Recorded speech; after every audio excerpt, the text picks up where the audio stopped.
Oh, my No, bad. I don't know. I can't say I that can for, only speak for the time I that can't I've been say here. that for certain. Test, okay. We're going to start. Thank you for your patience.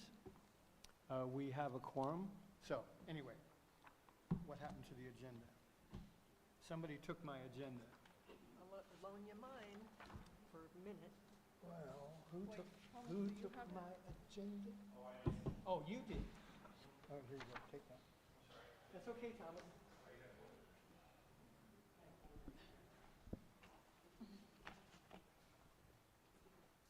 Okay, roll call. Thomas Aceves is out. Tim Chiara is present. Linda Alexander. Here. Lisa Benavides. Here. David Eby is out. Catherine Parankama. Here. And Claudia Pedroncelli is out. We do have a quorum. So, the Pledge of Allegiance. I pledge allegiance to the flag of the United States of America and to the republic for which it stands, one nation, under God, indivisible, with liberty and justice for all. Thank you. All right. First item on the agenda is public input. Do we have any public input? Yes. Okay, can you come up to the podium? Is the microphone on, Thomas? Okay. Hello? No, Hang it's on. not on. Say that Go, again? go. All right, so my name's Walt Christensen. I'm the representative for Upper Lake for North Shore Fire, and I'm here tonight to invite you to two open houses that we have scheduled this month.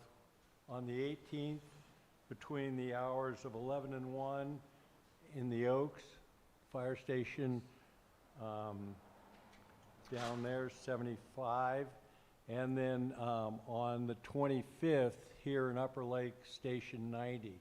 We'll be holding open houses on the from 11 to 1, both of those locations, and I have flyers I'll leave on the table here, inviting the general public to come and see the equipment that we have and meet the staff, meet them here at the station rather than when you call 911 and they respond to your house.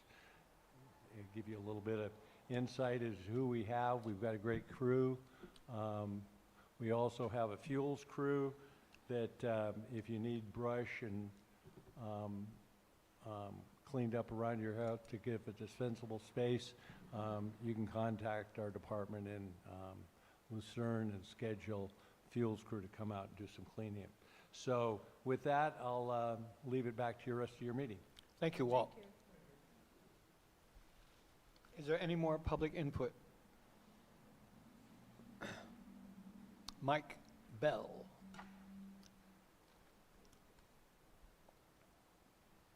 Yeah, my name's Mike Bell.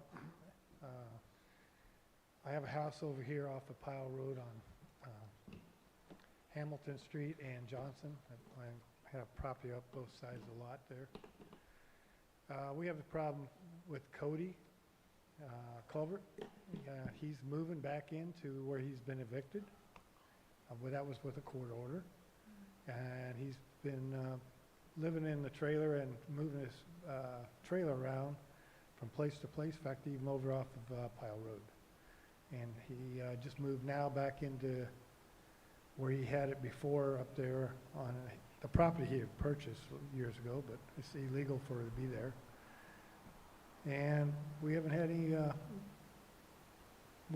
my wife sent in a thing online about it and everything, but the object is they're not really doing anything right now. If they don't do anything in the next 2 weeks, it's going to be too muddy, and they're going to be back and forth in that mud hole. And he brings about 6 cars of people trafficking all night long. So even though when he's moved out, he goes up that street every night at least 3 to 4 times. And my neighbors here, they hear it all times, the hours at night, and they won't do anything about it. He has no driver's license, no insurance on the truck, truck's not registered, and no exhausts. So it's straight exhaust. At 2 o'clock in the morning, 4 o'clock in the morning, 3 in the afternoon. So we're trying to see if we can get some more help to get him back out of here again. So that's all I got to say. Thank you. Thank you, Mike.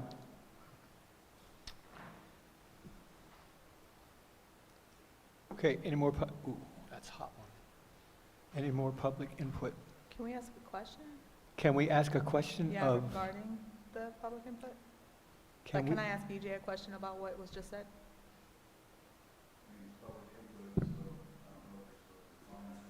That's okay. I'll ask you later. What's the question about, Lisa?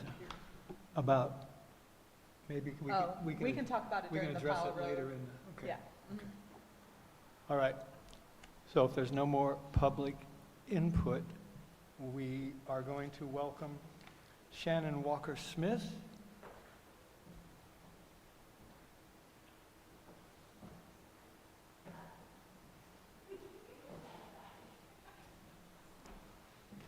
Test. Hello. Thank you for having me tonight. I'm Shannon Walker Smith, Deputy Community Development Administrator at the County of Lake. And I've been on a bit of a tour to all of the municipal advisory councils to talk about, in particular tonight, our climate adaptation plan we are working on. Hopefully, this is not the first time that you're hearing about a huge project that community development has been involved in, Lake County 2050. It's the general plan update to the county's general plan, all 8 local area plans, and the addition of this climate adaptation plan, which is not a required state plan, but something that we've taken on voluntarily, and we've been working with both cities to develop a climate strategy, because we know climate hazards do not stop at jurisdictional lines. So been engaging with the cities on a countywide plan to address climate hazards. So this project has been going on for about a year and a half, and we're working through pieces of it, and we're getting very close to the completion of the climate adaptation plan, which is on a bit of a different timeline than the rest of the project due to grant funding. We're working with the Risk Reduction Authority and the Resource Conservation District on a grant called APGP, and that is funding this climate adaptation plan in particular. So tonight, we're going to reverse roles a little bit. I'm here to ask you questions. So as we get to the end of this climate adaptation planning process, we have an administrative draft that is in review by county department heads and other partners.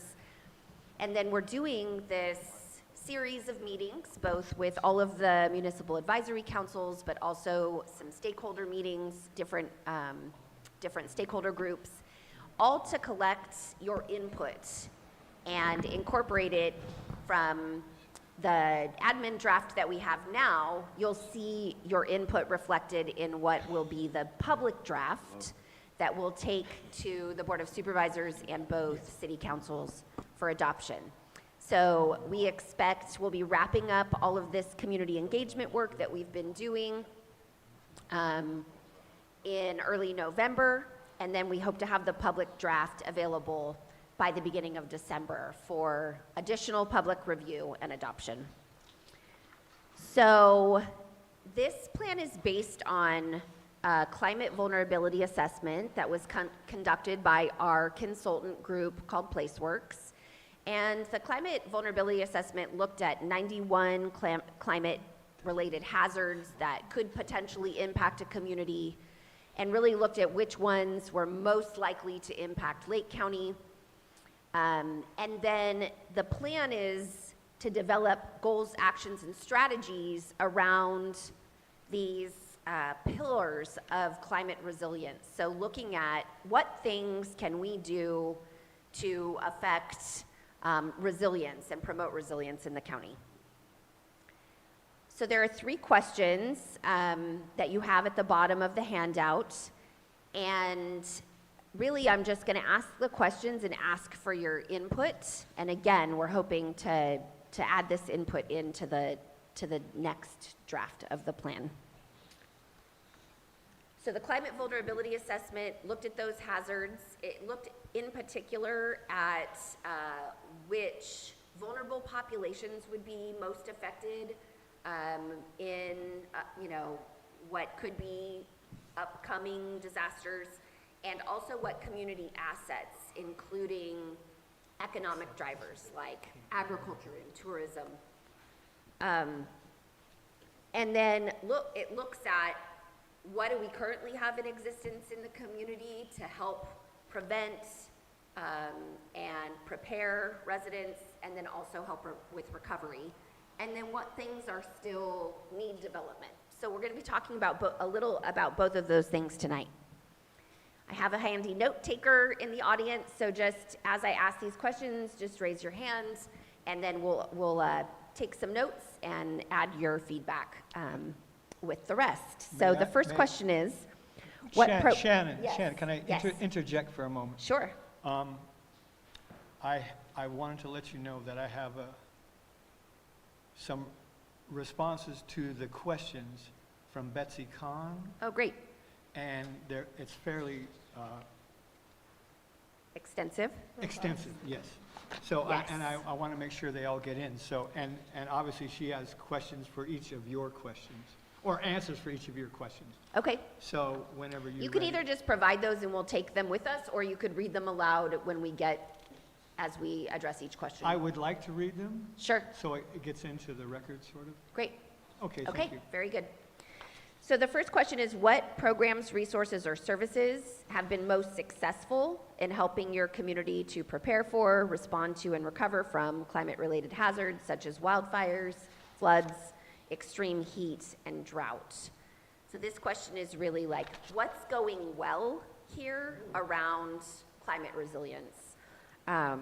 What things are already in existence, what things have you accessed, and what things have been helpful? And then we're going to talk about the things that we still need. But let's address this one first. So does anybody have anything they'd like to see included about what is working in our community around preparing for, responding to, and recovering from natural disasters?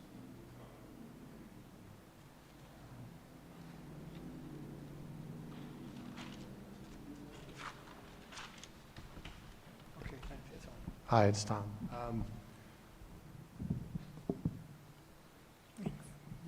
Yeah, okay, so just to start it off, because I've been to a couple of these already, which I think are great. One of the things, I think the Watch Duty app wasn't around a few years ago. I think it's really helpful. I could also imagine that also cuts down the amount of communication traffics to the first responders, so they can look at the information themselves and not have to, call 911 or whatever. I think that's really good. I think the Sheriff's Department's done a really good job with the emergency broadcasts. I also think that the awareness of what a defensible space is, that has dramatically improved since when I first came here. I know that when I first came here, defensible space was like 5-6 feet, and now it's 100. And then we also have the social peer pressure for people to, be responsible for their space. So I've been asked to pass the mic, so I'll Thank do you. that. Anybody else? What's working?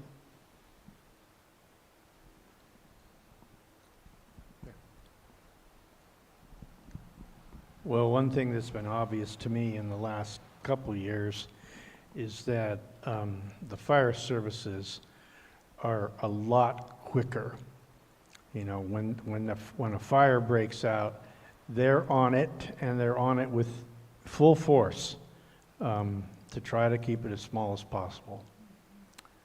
I also noticed over on the freeway by Lakeport, they did some preventative burning on both sides of the freeway on the shoulders, because we have a lot of fires there every summer. You know, somebody's throwing out whatever they're doing, and that was a good step. Now that you got me talking. Keep them coming. You know, a lot of people don't believe that there is climate change. And most of us, basically what we have is anecdotes. And, you know, because an individual natural disaster or an individual storm really doesn't tell us very much about climate change. There's always somebody that says, well, we had a big one back in '39, you know, and they probably did, you know. And so in order to really understand this issue, you have to look at worldwide averages. And that's why the NASA Earth Science program is so important, to be able to look at what's going on around the whole globe. So I guess that's about all that I could say. I've been a farmer for 40 years, and I definitely have some anecdotes on this, if anybody wanted to hear. Thank you. Anyone else? Tammy, I see you reaching.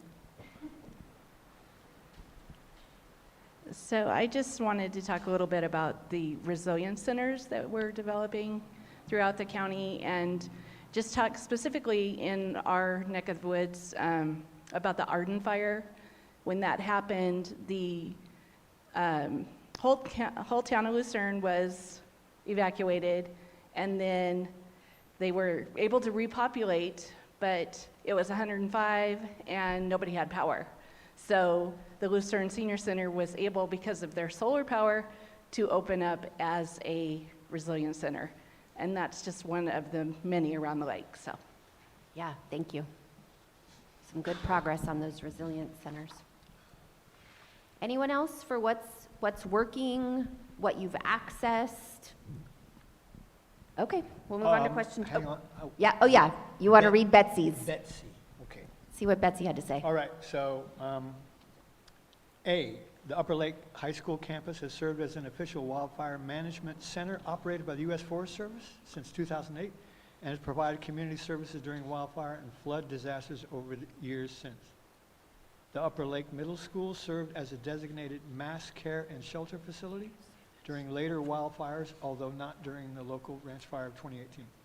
The Upper Lake High School has the capacity to serve as a designated mass care and shelter facility if the school district enters into an agreement with the agencies managing disasters in the County of Lake.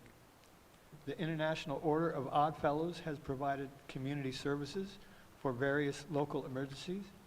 The Bachelor Valley Grange has provided community services for various local emergencies and may be the optimum location for creating a community resilience center. The Senior Support Services of Upper Lake is fully equipped with a ham station installed by the County Public Services Department and ADA-compatible facilities, and could serve as an information resource during any emergency. The North Shore Fire Protection District, Station 75, provides information and assistance during all local and area-wide emergencies. The U.S. Forest Service Upper Lake Ranger Station maintains a firefighting squadron that is deployed to assist area-wide resources. A local resident, Tammy Alexei, provides management resources for emergency response and preparedness for the American Red Cross and the County of Lakes community organizations active in disasters. The Upper Lake County Water District provides emergency response services related to water distribution facilities serving the town of Upper Lake. The Upper Lake Library provides information and internet access during all emergencies and a limited amount of space for protection from extreme heat. Members of the Western Region Town Hall provide assistance and support for community residents during emergencies and develops projects for protection of the town from floods and traffic hazards with the support of the District 3 Supervisor. The District 3 Supervisor provides coordination with county service agencies for hazard prevention and emergency assistance as needed. Community members provide assistance in all sorts of emergency situations, including crime prevention, and comprise a network of families involved in the school district's special education programs. The Habematol Band of Pomo Indians provide community assistance during emergencies and non-emergency times. The Tribal Ecosystem Restoration Alliance of Upper Lake provides fire prevention and ecological management services. CAL FIRE provides fire prevention and response services and assistance in multi-agency emergency situations. And there is at least one FireWise community in Upper Lake, which is comprised of neighbors on Pitney Lane. Thank you. Okay, thank you. Great. Betsy gave us a good long list there. Okay, question 2. What challenges are preventing residents and community organizations from implementing climate adaptation measures like defensible space, home hardening, water conservation, or emergency preparedness? What's currently preventing residents from being able to implement or access services?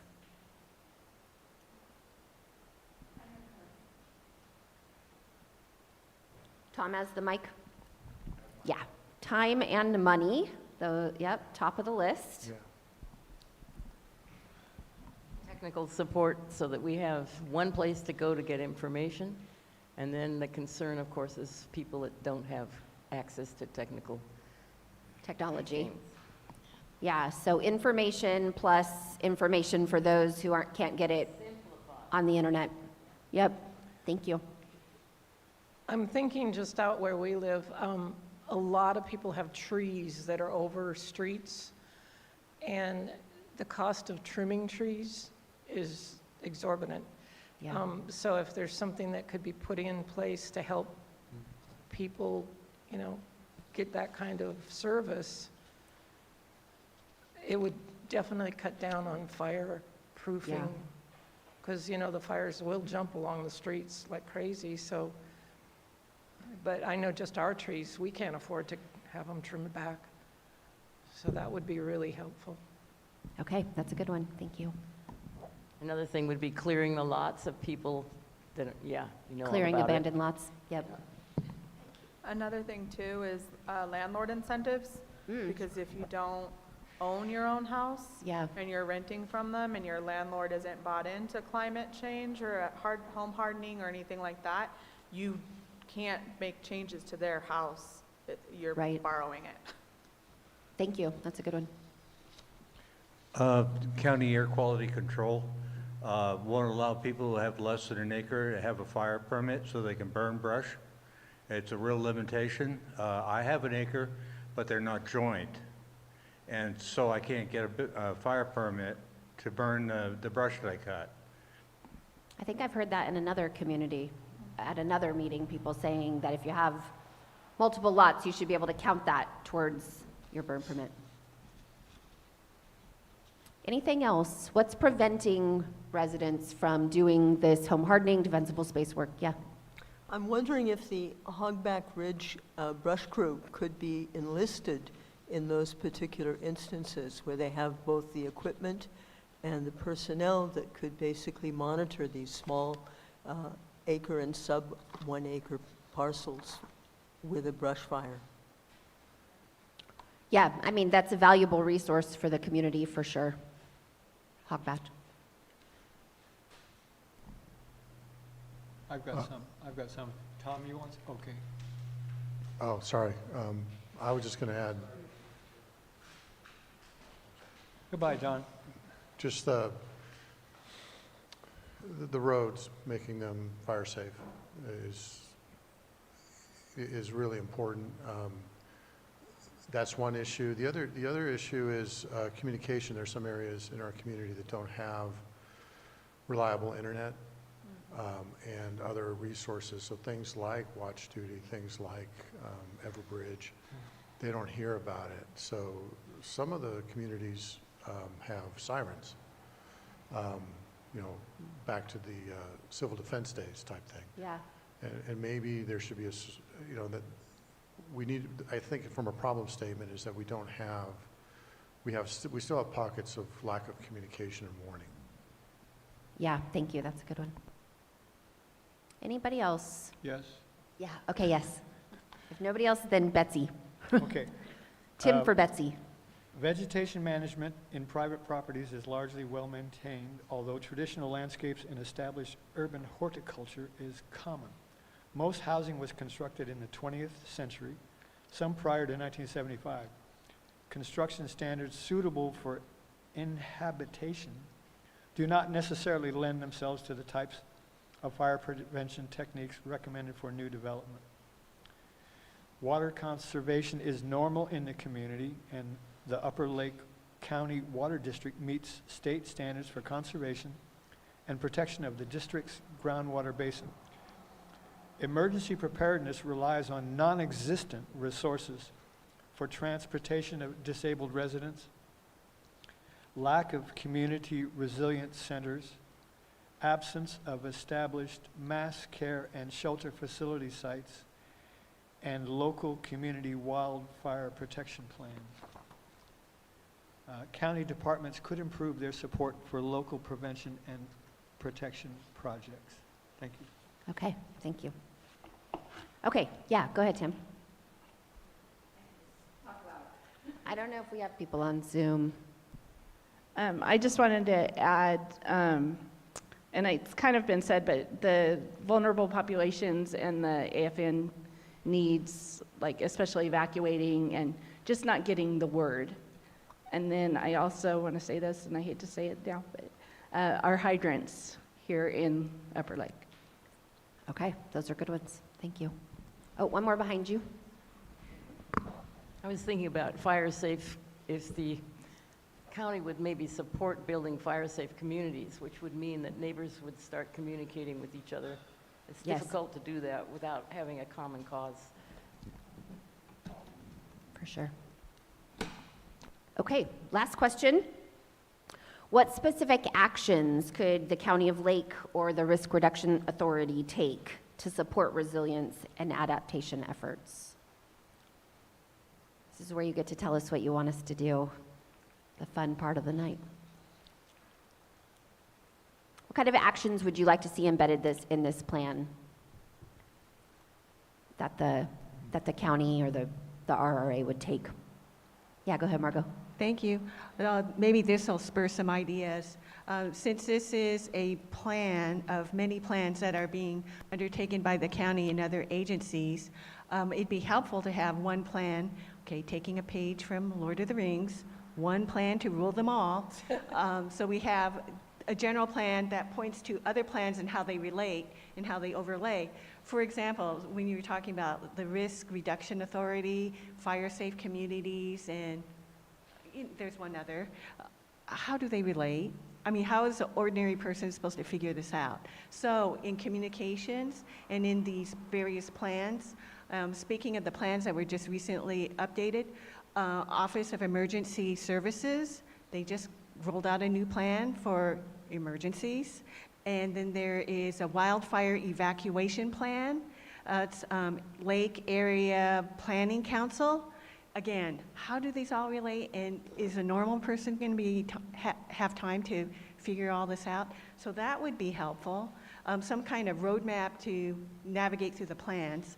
And then another thing would be, this is our chance to take proactive measures. You know, we're talking about being safe and resilient. One of our most precious resources is groundwater. And if we don't manage our groundwater wisely, this state will step in, and it already has.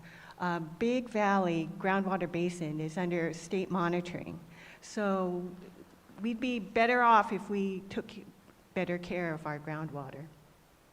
And part of that is taking an approach that we be smart about our use of water, especially when it has to do with discretionary permits that come up for review, major and minor use permits, but also just a smart use of water for ag and development.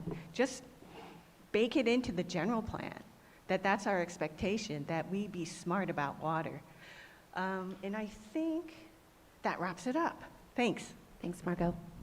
I just want to, so just sort of put this in context. So after 9/11, the federal government realized that there was a problem in how they were managing certain things. And all the signs were there, but like sort of what Margot's saying, it was all in different departments and organizations, and it was no cohesive thing. And in that situation, they created the Department of Homeland Security to bring all of these things under one umbrella. And I'm wondering if it might make sense to take this type of things like emergency response, fire, and reorganize the county government and staff to have an overarching, emergency program that does take what is now a fragmented process in multiple departments everywhere and provide a more cohesive structure and something that actually works together instead of sometimes competing for the same resources and competing for the same attention. Thank you.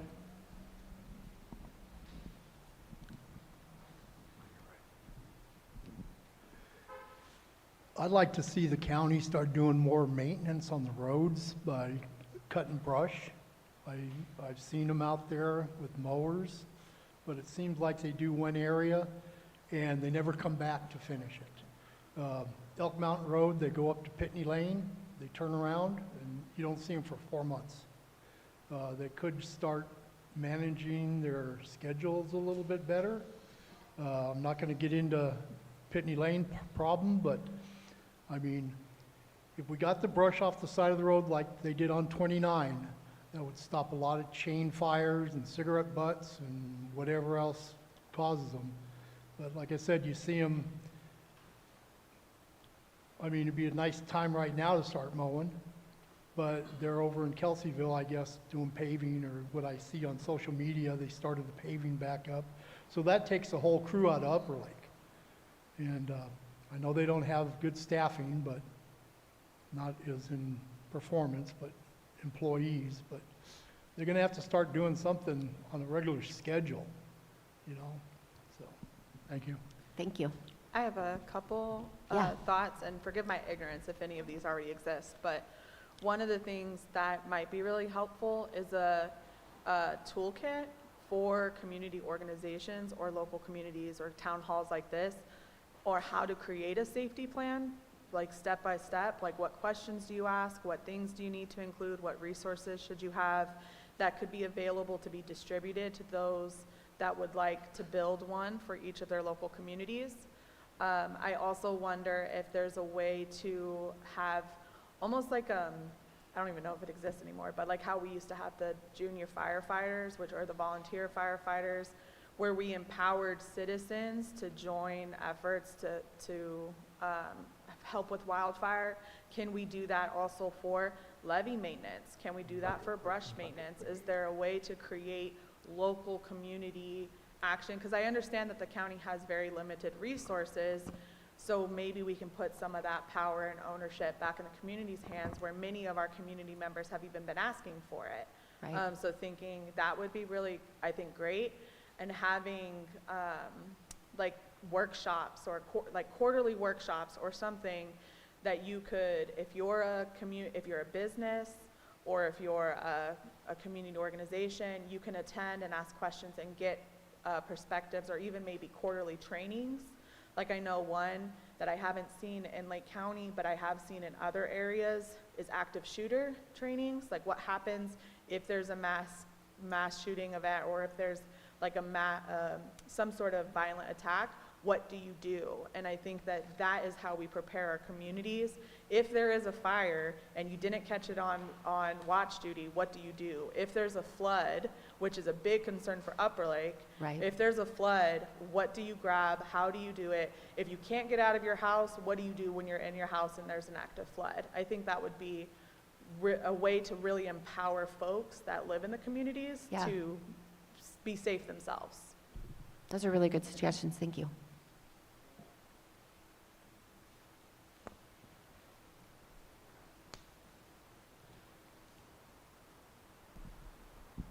So there is a program with the Red Cross called Ready Rating, and it's a tool for organizations,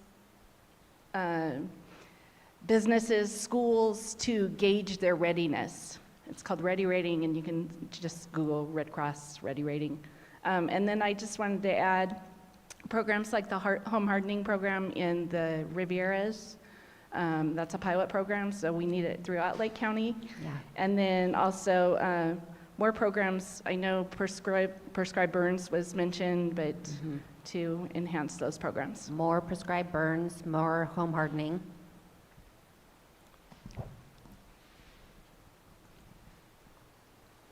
Anything else before we Yes. go to Betsy? Yes, yes. All right, go ahead. Okay. Establish projects for development of the local community resilience center services, including community emergency response teams and community emergency response core capacities. Provide information content for the local area community wildfire protection plan. Establish lines of communication and authority for accessing services during emergencies. Work productively with the Western Region Town Hall Committee members to solve community problems such as flood prevention, traffic safety, wildfire prevention, communication services, and emergency response facility agreements. And provide useful maps of existing resources, points of contact, capacity types, and other information for access by all. Support integration of climate adaptation projects in the local area plan, and support general plan policies that ensure community-based public health and safety policies and programs. Thank you. Thank you. Anyone else? Well, thank you very much for your input tonight. I Shannon, promise we not have- to go too long. We Oh, have a yeah, question. please. We have a comment here. I think that in putting together the information that will hopefully empower people when they access it, I think it's very important that we are aware that we are a community that has a wide range of sophistication and no sophistication in terms of technology.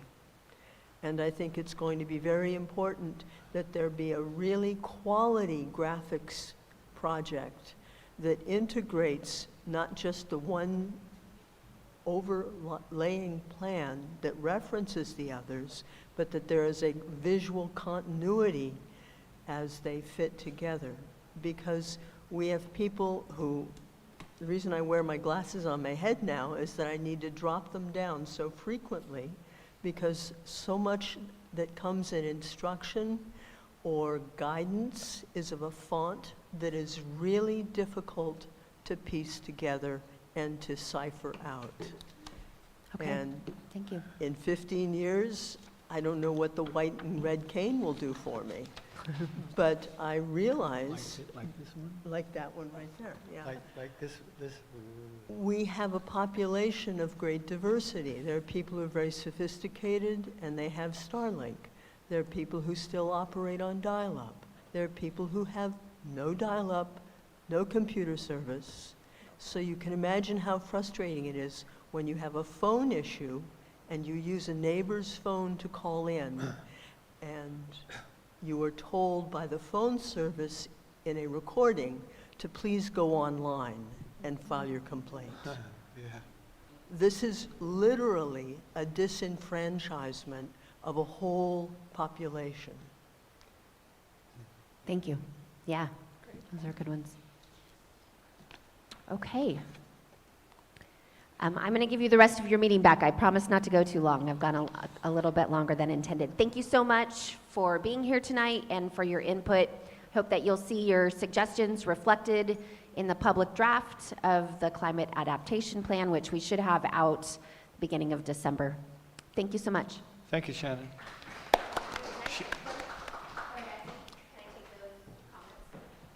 Yes, you can.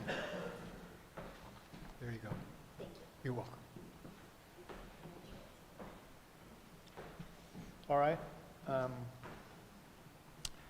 The next item is mobile home estates rent increase. So, would you like to say something? I have no new input, regretfully. Okay, so why don't you say you have some idea of, Do we have someone here who is presently a resident at Meadow Point I don't think so. Mobile Home Park? No, that's not good. Okay. I have no new information. So, I've asked for information, but I haven't received any. and you were trying to get information from the residents? Yeah. Okay, concerning their interaction with their I would- landlord? I would like to believe that a certain proportion of the residents at Meadow Point Mobile Home Park have reached out to the Legal Solutions of Northern California in Ukiah, which has a very active interest in observing appropriate or inappropriate rent increases and other forms of interaction between the tenant and the landlord. But I haven't had any feedback on that. And as I'm not a resident at that park, I don't have any new input or information. So if some of you have friends or neighbors or relatives who are living there, it would be useful if you were to solicit their feedback. Should we have some way to solicit feedback ourselves? Oh, yeah, we should, I shouldn't have. we? I mean, I've Yeah. sent emails and texts. Okay, So, all right. perhaps, EJ, do you have a comment on this situation and the proposed ordinance? Yeah, that's fine.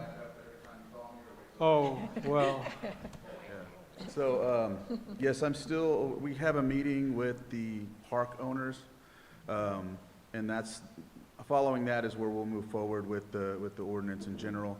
I talked with Lisa about it, and I've talked with some other folks, and I think it's just gonna be key to engage with them outside of phone and all that other stuff, or even here, because they feel really afraid.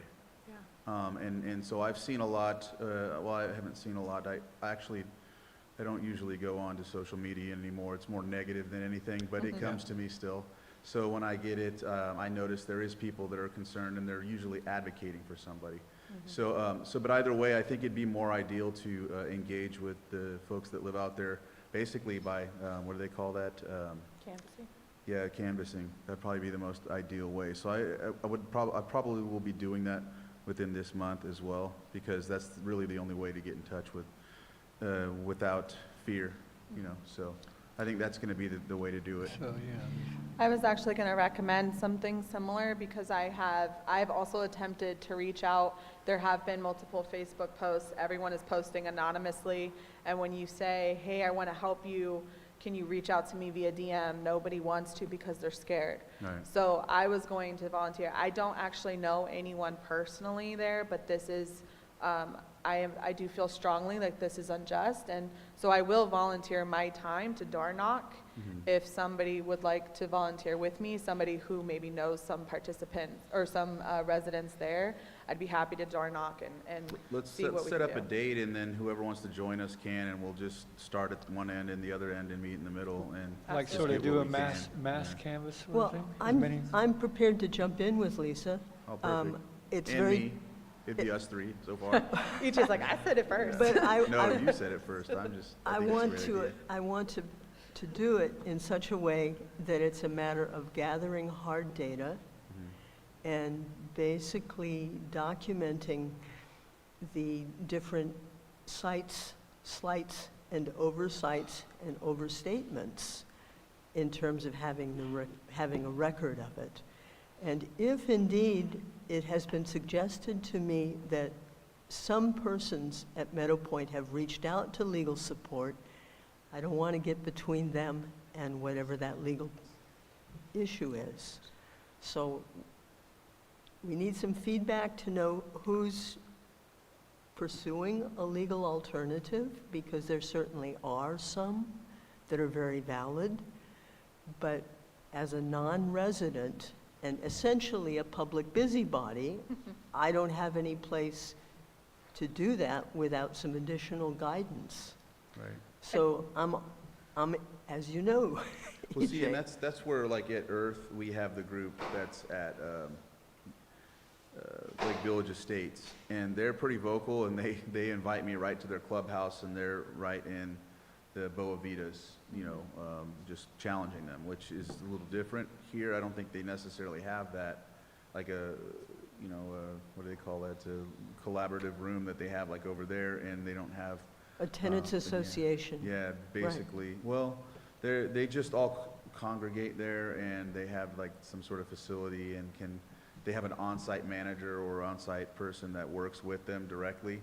I don't know if they have that. I don't think they have that here. It's just the park itself. And so that's where it differs, whereas we have them to come to us, and they proxy some of the information for others, and it helps us out. So I think that's why canvassing is going to be the more ideal thing to do. I'm down for it. I just wanted to follow a format that Yeah. we can point to, and if necessary, hand on to an advocate, and it will be acceptable in terms of a judicial review. Yes, I think when we do this, there's a couple best practices that we can take, one of which being we did not post it on Facebook, that we're going to be there, that Yeah. we of course share it, because we want the public to know. I'm not saying that we hide it, but when you give it a lot of marketing, that's when it becomes scary to folks, and you don't get doors opened. And when we do ask intentional questions, one of which can be, have you don't have to tell us any details, but have you begun a process? Have you reached out? Do you know you can reach out?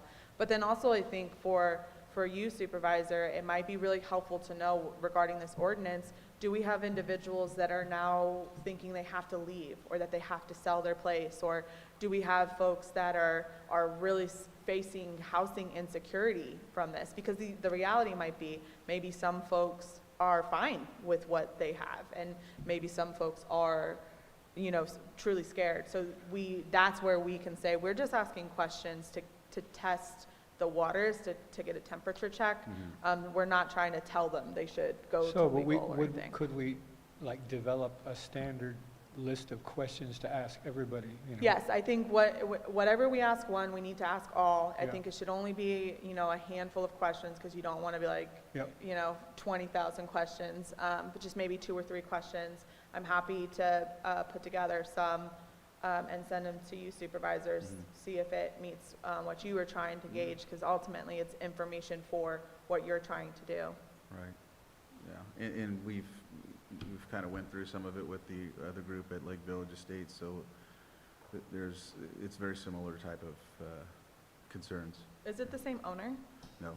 No, Of there's course more not. than Why one. would it be that easy? There's more than one corporation basically bottom feeding in Lake County. Right.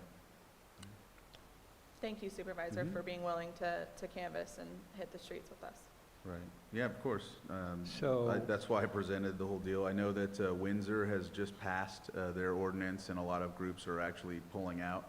Some of the owners are. I don't know if that's what'll happen here if we ever get to that level, but I don't know if that's a good thing or a bad thing either, like who takes it over and, what goes from there. But either way, we can't have vulnerable people being affected by these types of rate increases. So, yeah, that's why I'm willing to do whatever we can. Thank you. Is it possible that the county attorney can offer some legal perspective on some of these issues? What issues? Well, there are some state guidelines, and there are some, The state guidelines favor them more, but they're also, in terms of the motorhome units themselves, there are additional guidelines by the state's motorhome unit. And so they're confusing to read. What I can do is, because I spoke to Luca Moretti from the state perspective and from the feds, and he had mentioned that he could give me some contacts at the state that I could talk to, but he did emphasize what EJ just said, is that the guidelines at the state level are not necessarily in favor of the residents of mobile parks, but I can follow up on that, because he did say he was going to send me some resources. Is it likely that we could have a rent freeze for a short period of time, a moratorium at the county level? I can't say yes. I can't say no. I don't. That probably wouldn't work anyways because they already increased it. We have somebody on Zoom. Because I just don't, I think what happens is, there's a concern that we're dictating to business owners. Yeah. And so unless there's an ordinance in place, that's the only way that we can ensure that there's a rate. Emergency?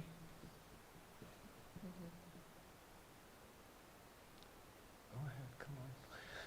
You're going to have, I mean, we can try our best. We'll do what we can, but real estate's not going to lay down for this. No.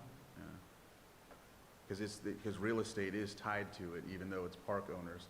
And that's the thing that we're trying to get them to understand, is it's not all of the other renters and whatnot, it's mobile home parks for seniors. And that's what we're focusing on, that's what our focus is on. But there's misinformation out there that it's about rent increase or Rent control. rent control. They don't like Yeah. saying stabilization, they're like rent control. And it's Yeah. like, only for specific vulnerable communities is what we're Hmm. looking at. Yeah. And I do think it's important, and I know Angela has her hand up, I think it's important context to have, that it's already incredibly difficult to rent in Lake County because landlords have, they have their feelings and everything. So we do have to find a compromise that does support the business owners and the vulnerable community. Even though I personally believe, the resident should be first, we do have to acknowledge that we need to bring business to Lake County as well. So we have, whatever outcome here, it will impact the entire rent market in Lake County. I think I agree with that. It's just that I'm very concerned about having responsible business owners. Yes. Right. And when, just by a look at the publications from 2021 to the present, for one of the business owners who's made a recent purchase here, I find that they have been involved in over 62 instances of poor quality business practices and poor quality landlord behaviors, such that they've had to settle out of court a number of times. And I think that they see Lake County's senior population as vulnerable without a very strong advocate. Yeah. So I think it behooves us to look a little deeper. It does, and I mean, I hate to do this, but there's so many other aspects of Lake County that are vulnerable, and it's the same thing, and there's always this concept and comment that we need to bring people here to do business, and then, like, as you noticed, when we brought the rent stabilization ordinance, they all showed up, and then you heard the support for it. It's like, okay, so do we want to, be concerned about our citizens, or do we want to be bringing people in for commerce? I don't, which one is it? Like, Right. because you can't have, to me, I don't feel like you can't have both. You have to at least figure out a way to meet in the middle, and how does that happen? Yeah, If we're going to always say tourism's the ideal thing, and we need to bring people from, but then we have other businesses that try to start up, and we're stopping that. So, I mean, it's a cycle of Yeah. I wild think we stuff. can still argue for lawful and responsible and Angela. legally she's appropriate next. businesses. Okay, Angela. Hello, Angela in Zoom. Are you there?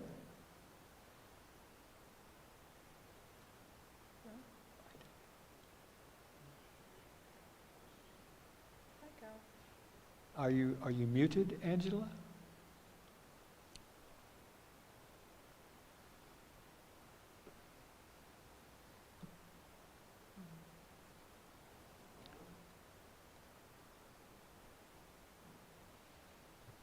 All right, well, One final comment, because I think what you just said, Supervisor, and you said, Kate, are super important. I think that often what I've seen happen is that business owners are the loudest voices in the room, because they show up, because they have a vested interest in showing up, and they have the privilege and of time and money to be able to show up. And so I think that is why canvassing is beyond important, because we have to be able to mobilize our residents the way that the business associations mobilize business owners. So I just want to say that I think that is where the power is when we start helping folks understand that they can show up, that their voices matter, that we will fight for them, because I heard you say, you know, we want to look for an advocate. That's us. We're the ones that have to show up and pack the rooms and make sure that their voices are louder than the voices of the business owners. Or at least equally as loud. Yeah. Did we get it? All right.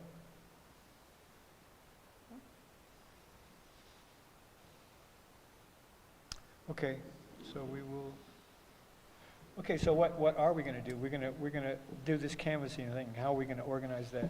I think that it'll just be maybe a conversation between EJ, Kate, and I, and then when we have a date and things identified, we can share with everyone. And we're going to develop some questions Yes. to ask when we canvass. Yes. All right. Okay, sounds good. All right, and now, Sonoma Clean Power. Is she there? She was, I'm not sure what happened, but she was asking EJ if the working group or ad hoc committee come up with the top 5 questions that would help the working group going forward and canvas that. Oh, well, that's kind of what we're going to be working on. I think she's asking because there was an ad hoc committee created at the county level, and I think she's asking, can they create the questions? Okay, I don't know, yeah. I don't understand that. Explain So that. at the county level, an ad hoc, An ad hoc committee for what?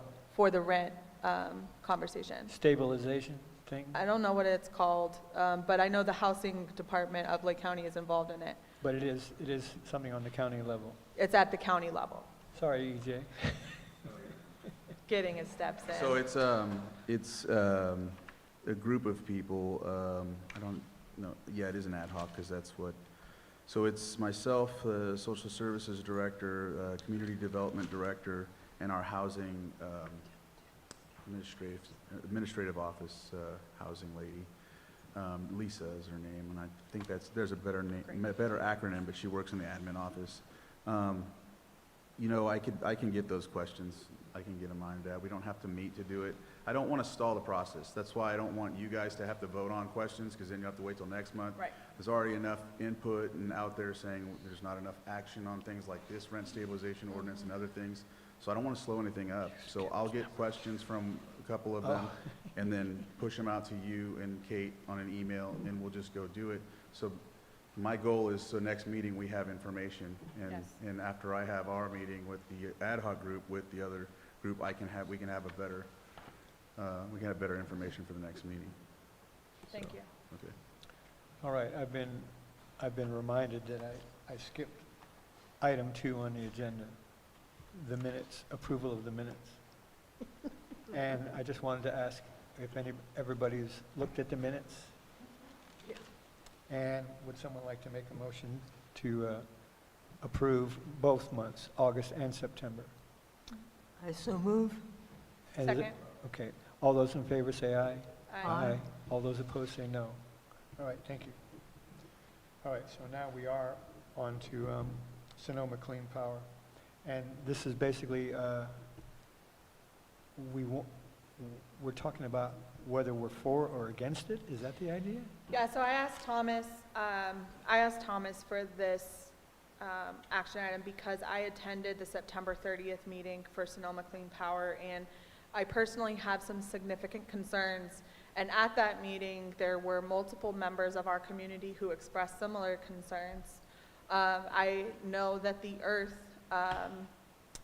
their advisory committee actually wrote a letter to the Board of Supervisors requesting they vote no because their community has similar concerns. So just for context, for those who were unable to attend, the Sonoma Clean Power presented on the community choice advocate.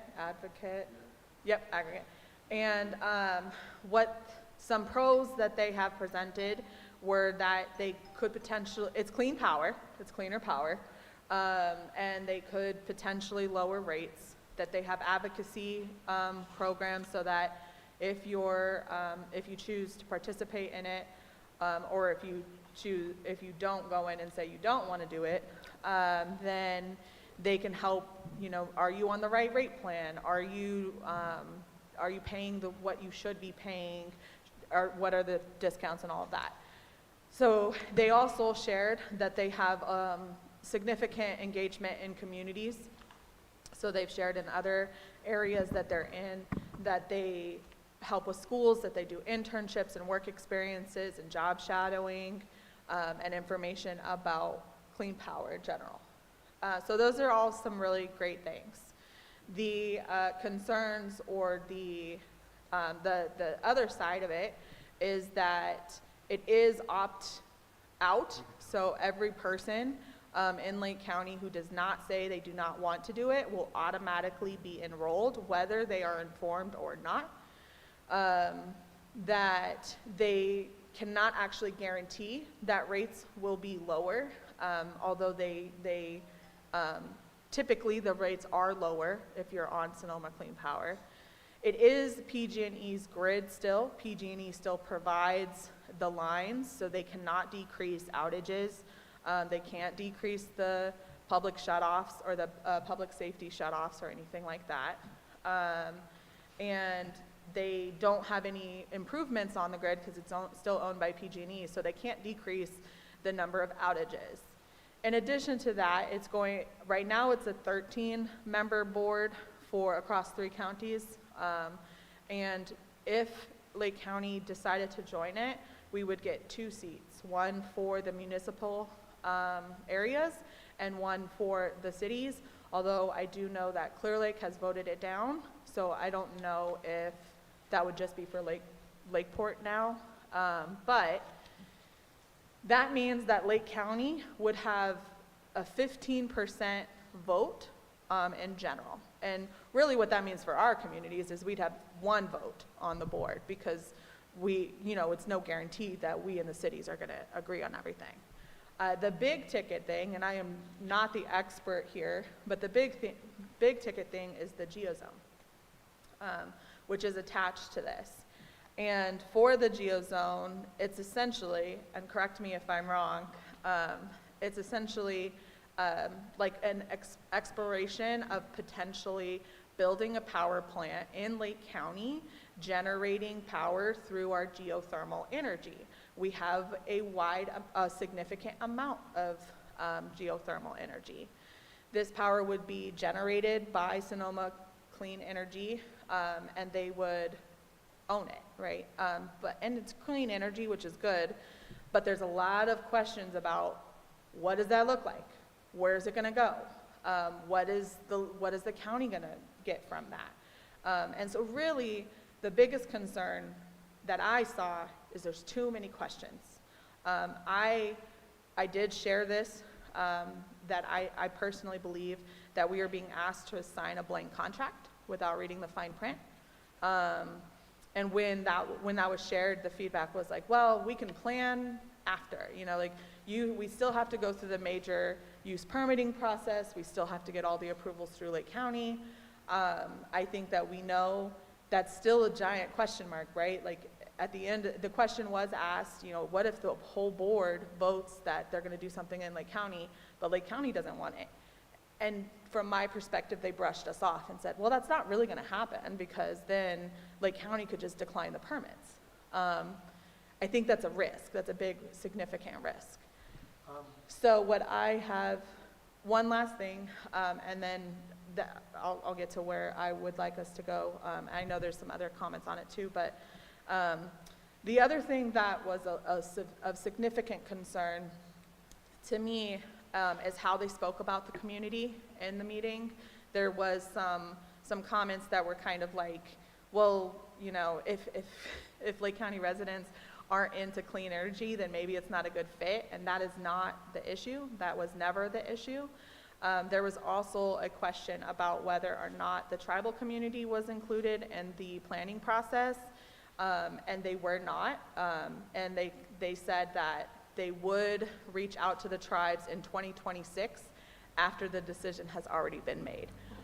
So for me personally, I am in strong opposition for it, and so what I am coming for today is just to say, the vote is on Tuesday at the Board of Supervisors. Is there interest in our community for us to write a similar letter to the Board of Supervisors requesting to vote no on this proposal? Okay. I read a paper that former Supervisor Denise Rushing wrote. Has anybody, did you see it? I did read it. I do not You agree did with read- her. You didn't Yes. read it? I did read it, yes. Okay, and that didn't influence, have any influence? No, it didn't. It did not influence because I think, while I seriously respect the work of Denise Rushing and all that she's done for Lake County, I think that what she was sharing in her letter was the same rhetoric that Sonoma Clean Power was sharing, which is like, this is an opportunity for Lake County residents to have choice, and this is an opportunity for clean energy, which is really important. Clean energy is really important. It's not actually choice, because whether or not you know you're going to enroll in it, you will enroll in it. And it's not guaranteeing any significant improvements to our power. And the third component with the geozone, from what I understood of Denise Rushing's letter, is similar. Well, they still have to go through the major use permit. And I just think that that's too risky. That's me personally. Did you want to say something, Tom?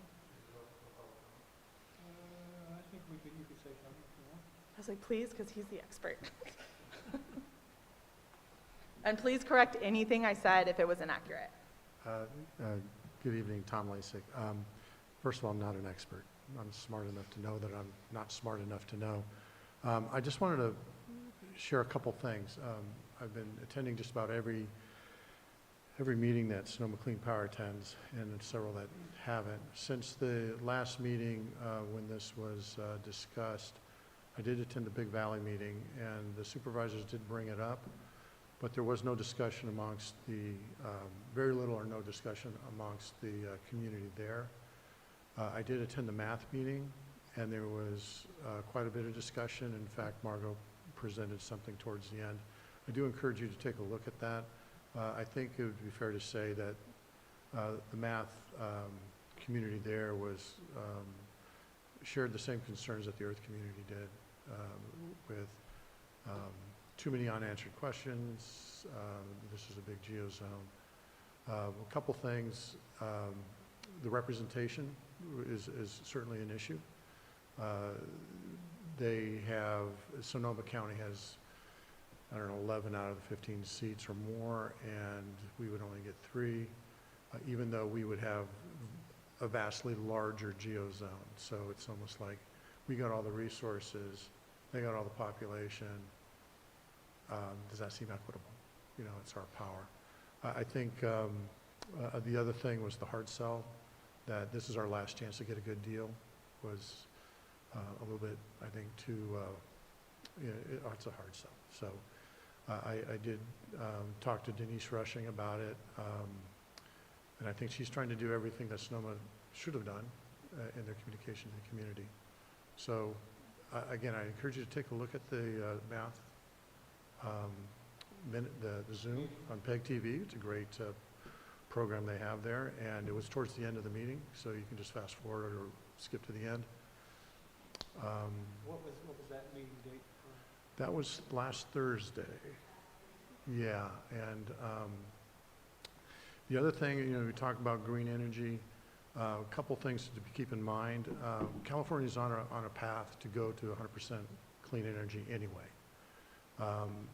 The other argument that we've heard in some of these town halls is that, first of all, they weren't discussing the geozone, and then when I talked to them, Sonoma Clean Power, about this is a failing of yours, they started talking about it, but then they said, well, we need to do this to get natural gas off the table. But when you look at the California Public Utilities Commission's roadmap for getting to clean energy, gas is still on the table to 2035, and geothermal doesn't have any, it's not a change in the portfolio, okay? You still have 5% geothermal and down to 10 or 15 or 20% for gas. it's currently 5% for geothermal today, so it's only organic growth. So the other concern, and this is just me personally speaking, is when you enter into a relationship, yeah, you're going to have questions, but if it's a good relationship, a lot of those questions go away. But in this one, I just get more and more questions. Every time I turn over a rock, I say, well, that's not what you said before, or that's, it's just too many unanswered questions. And I do believe that expecting the planning department to protect us from ourselves is not really a good argument. And no offense to the planning department, it's just not what should be done. Our leaders are entitled to, an unambiguous situation, and I don't think that's being presented to them. Thank you.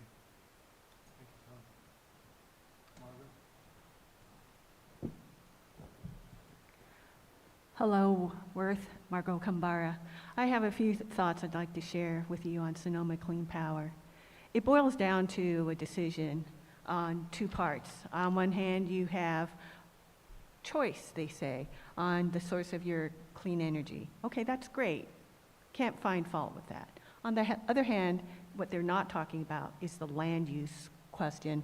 And Lisa pointed out very clearly what the risks are. And it's a big risk for a lot of us who love Lake County for its rustic nature, its rolling hills, its beautiful, picturesque nature. It's just, if you spoil it, that's it, it's gone. Okay, so that's the stage. But let's listen to what the other theme is. One of opportunity. True. Lake County has great natural resources. One of them are geothermal resources. If we develop those wisely, we can lift our county out of poor or rather poorer circumstances, and we can go on to a better trajectory, a more affluent trajectory. But that means we have to have thought. We have to give it thought. Let's not rush, let's not act desperately as if Sonoma Clean Power is the only choice, is our savior. We have the resources within ourselves, with our spirit, and within our community, we have the people who have the imagination to say, let's look at the picture again. Let's really look at this again. It doesn't have to be Sonoma Clean Power. So let me reset the stage. We have an opportunity to be an energy broker, to take our destiny in our own hands, to say, this is how we want to see our resources used. This is how we want to see our resources managed. Now, it's been said, we're not smart enough. Well, maybe not. But we can be the general contractor, we can be the broker to bring in the talent that we need. We do it on other things. We do it with finances. Why not energy? Why not be the county that we want to be? Thank you. Thank you, Mark.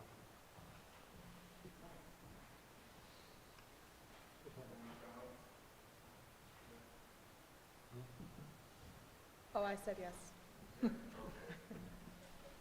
Sorry. I wanted to add, you had a good summation about what happened.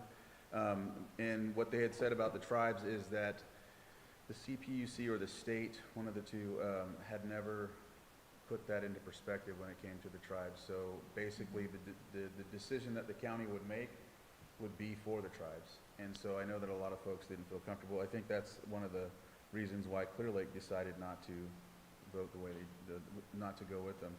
So that's a real heavy concern. So we invited some of the tribes to come to give some input on that. The vote situation or the composition of the board, we would have one seat as a board of supervisor and now a half a seat if Lakeport decides. So Clear Lake would have been the other seat, basically the other vote, if that makes sense. So now it would be, oh, sorry, it would be 1.5 votes out of the 14 or 13. So there's that aspect of it as well. You know, there's also these bills that they being Sonoma Clean Power are pushing forward. I don't know if, I know we discussed it during they came and discussed it here. And so there is a big move when it comes to state legislation to push for geothermal, and also some of these different legislation have verbiage that circumvents, that could give the opportunity to circumvent local control. So that's the sad part and the hard part about this, is it's like, it reminds me almost in a sense like Potter Valley, the whole situation there, because it's coming, you know, and we're like, even if we say no, even if we say yes, this may, depending on how the state votes, of course, this may still be something that we're exploited for, you know, and that's what really, it's really annoying for you know, counties like ours, you know, and even me, because, you know, who is the community gonna be angry with? They're not gonna be angry with the state. You know, the state comes and the red carpet comes out and they forget that that's the person that voted to put us in the position we're in. But so I think that's what's frustrating, is there's these bills that they're promoting, you know, when you look at them, a lot of them circumvent local control. So yeah, it's gonna be an intense meeting on Tuesday, and you both gave, you know, basically what happened in that meeting, and appreciate that. EJ, for clarity, I don't understand how Sonoma Clean Power can not address the 7 different sovereign tribes. Well, what it is the state, when it came to having power companies or whoever, I think it's Clean Energy, they didn't put that into perspective. And so they technically just don't have to. It's just something that's not in place. But they said in that meeting that they would start working on that. But aren't they legally obliged because these are sovereign nations? No, not for not for this specific situation. Yeah, yeah. But that's the goal, and that's hopefully what, since they said they would be doing it, I let the tribes know. I had a meeting with them yesterday and let them know about Sonoma Clean Power and this whole situation, and that they don't necessarily have to consult with them. And of course, that doesn't really sit well with tribes, so. No, yeah. it shouldn't. But this is part of our constituency. And that's what I'm saying, is that the way it stands is the county would make the decision for the tribes, which isn't something that's common. This is archaic legislation, archaic protocol. It's paternalist. It's just been happening, yeah. And so that's where it needs to be. There's many different, like, so AB 52, at one time, there was no need for anybody to report of any type of cultural artifacts until they finally got to a point of legislation. This is one of those same oversights. Like when I'm in RCRC, there's a lot of policies that are dated back to the 70s that haven't been, this is one of those specific type of things. So yeah, that's why it happened. And if I may share, just on that from my perspective, and keep in mind I am not a member of one of the tribes in our community, but it was shocking when I think it was Supervisor Sabatier that asked, the leaders in the room absolutely were like, whoa, what do you, like, I will say that as a Lake County resident, the response of our leaders to that fact did give me hope. Because multiple leaders were like, what the heck, what do you mean that you did not talk to our tribal members, our tribal community? So while it is a faux pas on theirs, and I did, it was called out multiple times that whatever law says, they are our community members and they deserve to be spoken to. I will say that Lake County leadership saw that, stated it, and advocated for it.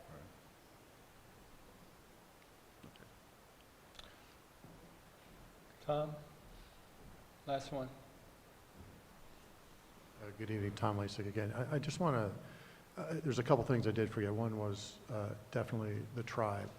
And the thing that I found disheartening from Sonoma Clean Power, and it's not just, when this was brought up, and I think it was from the mayor of Lakeport, the response from Sonoma Clean Power is, yeah, we'll look into that, certainly we'll talk to them.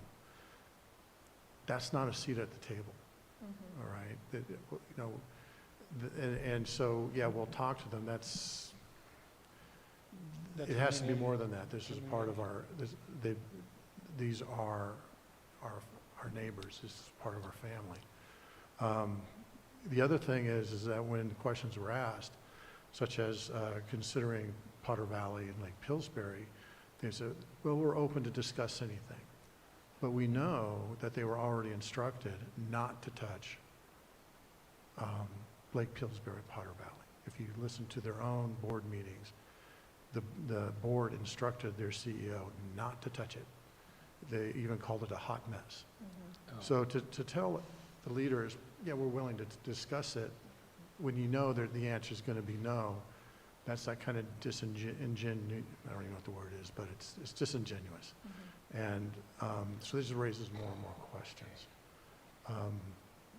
So anyways, I just want to keep it short, but this whole idea of, well, they'll be involved, or we'd like to involve this or that. Involvement is not the same thing.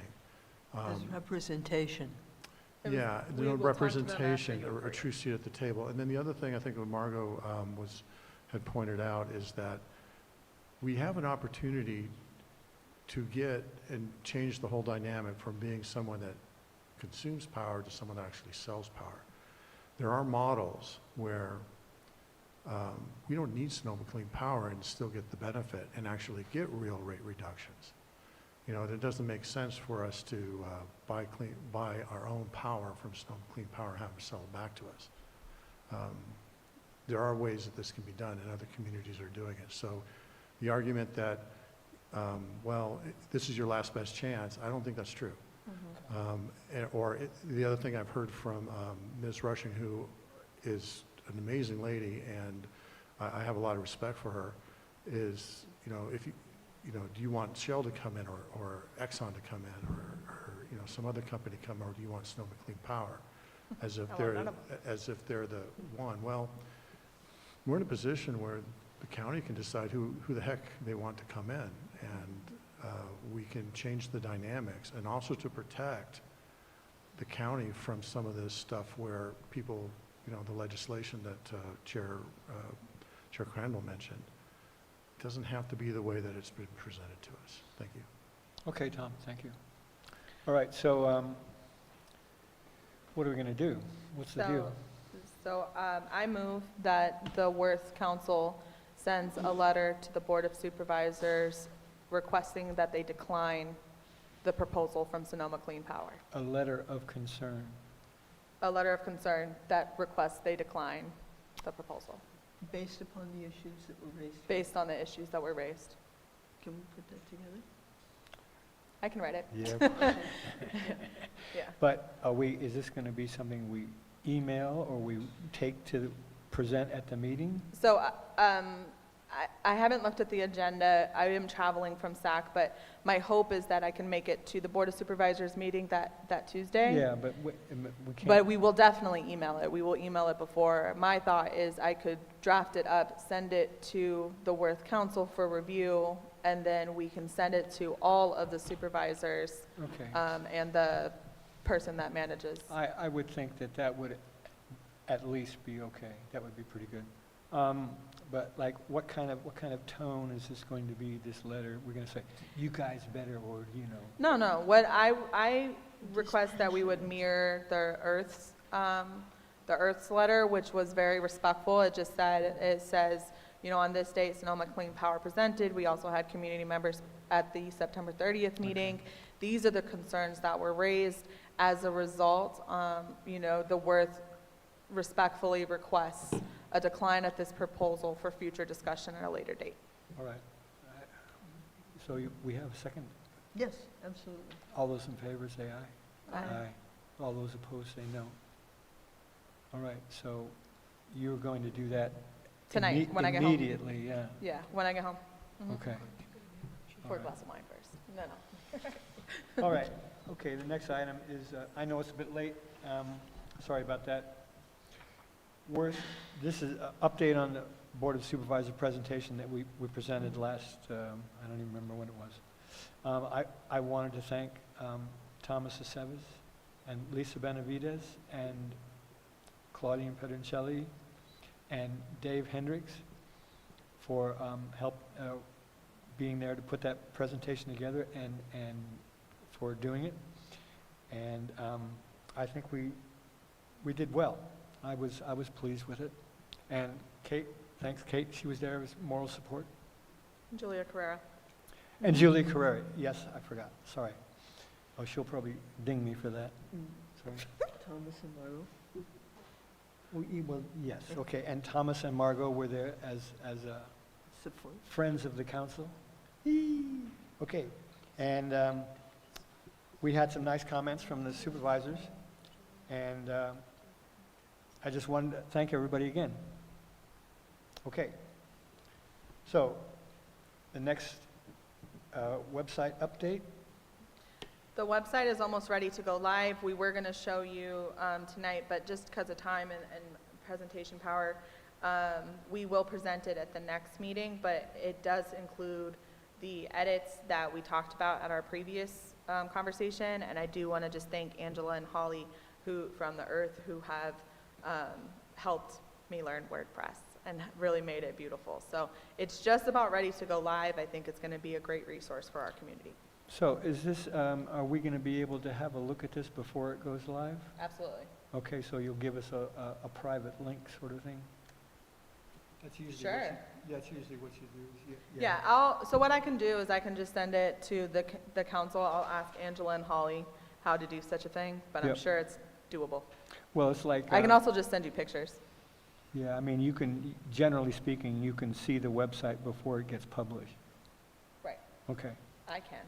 I just don't know how to make you see it. Okay, wonderful. And, okay, that's that. All right, next item, number 9, SuperMac update. Basically, Thomas Aceves, our chairman, he says basically we're working on having a SuperMac meeting this fourth quarter. So that's about all I have to say about that. Say what? That means that we're going to be having a meeting with multiple members, so. Multiple councils. With the CERT, the Earth, and the Worth. My understanding is that it will be a public meeting. I would assume so, yes. Yes, it'll be a public meeting. We'll have an agenda, and we are looking at a couple, from the community survey, we are looking at a couple areas that cross those boundaries to discuss at that meeting collectively to try and get some more bang for our buck. Well, I suppose it's District 3. Correct. Right. Mm-hmm. And I suppose we're trying to bring our commonality into one big bang. Yep. All right. So, subcommittees. Pile Road. Dave.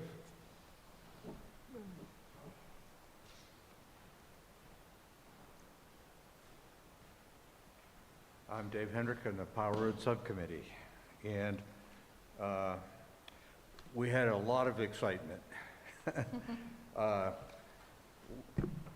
Cody Culver was living down on the end of Pile Road on the Federal Reserve land. Dave, his property has a parcel, like he has an address, it's an address? He has an address, yes. Can you tell me what it is? 2712 Monroe Street, I think. Monroe Street, okay. Any rate, he was living down on the end of Pile Road on the Federal Reserve land, and they moved in 500 goats and 4 or 5 Great Pyrenees, and it drove him out last week. And so the result of that was he dragged his trailer down to the circle, the Pile Road Circle, and was working on it down there. And at the end of that, he dragged it back up and got it stuck in the middle of Johnson Street. Yeah, and things just got really bad from there. I wanted to, I don't know, give you a kind of a timeline of what all happened. Sounds good. So he got the thing stuck in the middle of the road. What day? Do you have any idea? I believe that was last Saturday night, Which would have been Sunday night? Sunday night? The 11th The 12th. or the 12th? Sunday's the 12th.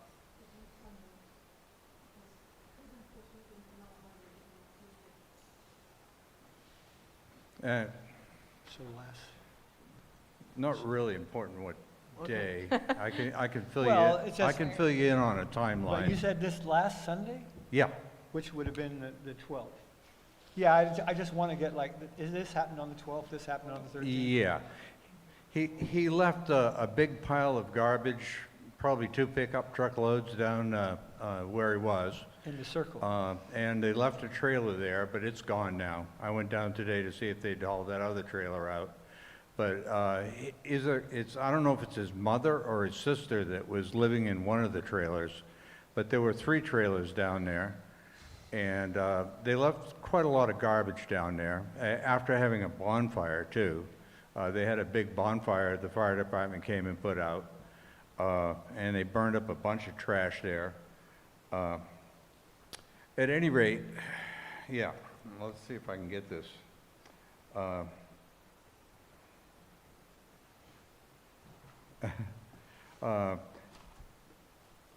don't have this too well organized. It's all right, it's all right. So the result was that I called the sheriff on that night and told the sheriff that what he was doing and that he was attempting to move back onto his property that had been red tagged. And they said that they'd show up. And I guess Joanne actually called the sheriff, but they drove past my house and never stopped. The sheriff. And they never came back. So the next morning I got up and the trailer was still stuck there halfway up the hill. So I did what they told me to do. I called the CHP. Well, actually, no, I called the sheriff. And the sheriff couldn't get me off the line fast enough. That's a really funny thing. The other times when I call the sheriff and they send me to CHP, they just give me the number. Well, this time they transferred me. They couldn't get rid of me fast enough. So CHP did show up about a half an hour later. And he called me because he drove up to the end of Mike's driveway and didn't see them. It was light enough he could see them, but he just didn't look up the road. He called me and I told him what the deal was, that the guy had been red tagged on his property and told to move off, and that he was trying to move back onto it now and that he was stuck in the middle of the road. He asked me how far and I said maybe 100 yards, and so he did. He walked up there, and after a half an hour he came back and left. Never heard anything more from He him. didn't talk to you when he came back? No. Cody eventually, I think it took almost 2 days for him to get that trailer up over the top of the hill. There were like 18 tweakers out there in the field with motorcycles and ATVs and 3 or 4 vehicles parked on the sides of the roads. And they were all in there with shovels and rakes and implements of destruction, trying to get this trailer out of there. And then late at night, I saw another truck. They attached it to his truck, and the 2 trucks managed to pull the trailer up out over the hill and get it down into his property. So he managed to get it back onto his property. This is the point where I understood that Christopher Colon had put us off back in the times before when they were trying to, Christopher Colon's a code enforcement officer that was responsible for this, getting rid of him. And he had postponed everything because he said he had to get it right in court, and he had to take it to court and get a judgment against Cody. and that he had done all of that, and they had got a judgment, and Cody was to get out, and the abatement was supposed to be done. Oh,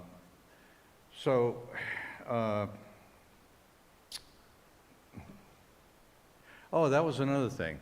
I ran into Cody on the road a few days before, and Cody told me himself that Logan told him that if he went down onto the Federal Reserve land, that they couldn't bother him there. And that really bothered me. And I don't know whether that's true. I assume it's true, because Cody wouldn't have any reason not to say something. I don't know what his reasoning would be. But just that was the reason they went down there, he said.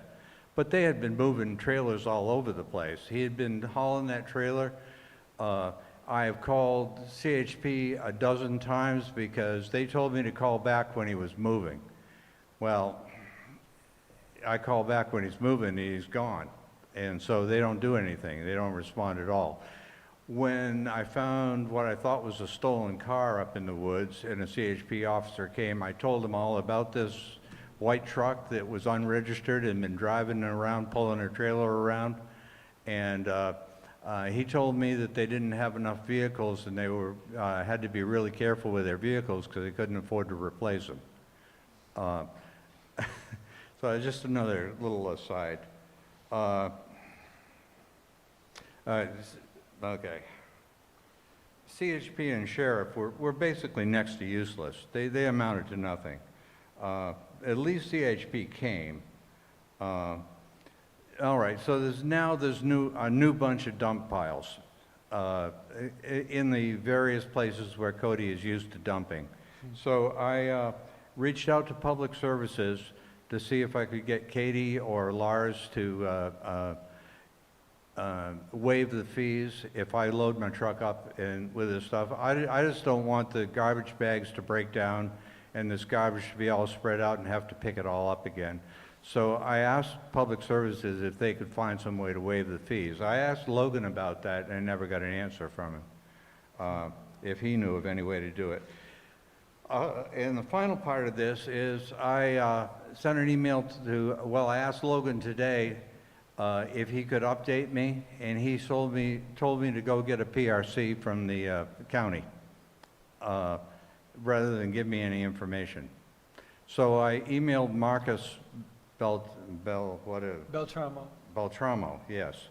And he said, here's his letter. We have become aware that Cody has moved his RV back onto the property. New notices have been issued and we are now in a correction period of 30 days. After the 30 days expires, we will restart our abatement process.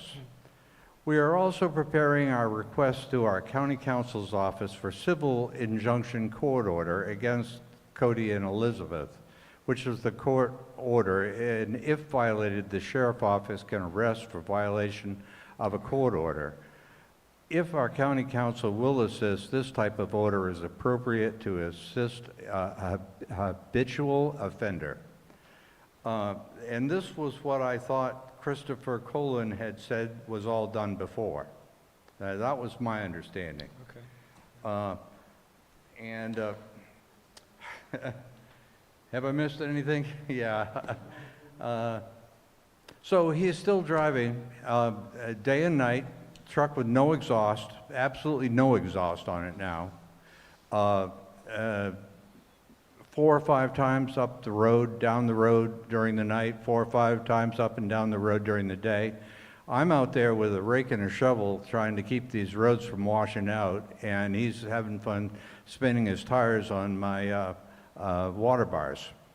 You know, this has just gone way too far. And my real concern is one of our neighbors is going to take this law into their own hands. This is just way beyond what normal people need to put up with. And the real reason now is if he moved in when he did, just before the rains, now he can say, oh, we can't get him out now because the roads are too muddy. And so he's going to be there all winter long, and he'll get in and out just fine. He's got a four-wheel drive truck with no exhaust on it, unregistered and uninsured. And he's had several accidents in our neighborhood. If he hits one of us, who's going to pay for this? It's just way out of control. And we're getting no help. CHP and the sheriff are useless, beyond useless. Sheriff they're happy to get rid of us as soon as they can. As soon as they hear it's got anything to do with them, they don't want to talk to you. Okay, so, so dealing with Cody is just too much for anybody? Yeah. Well,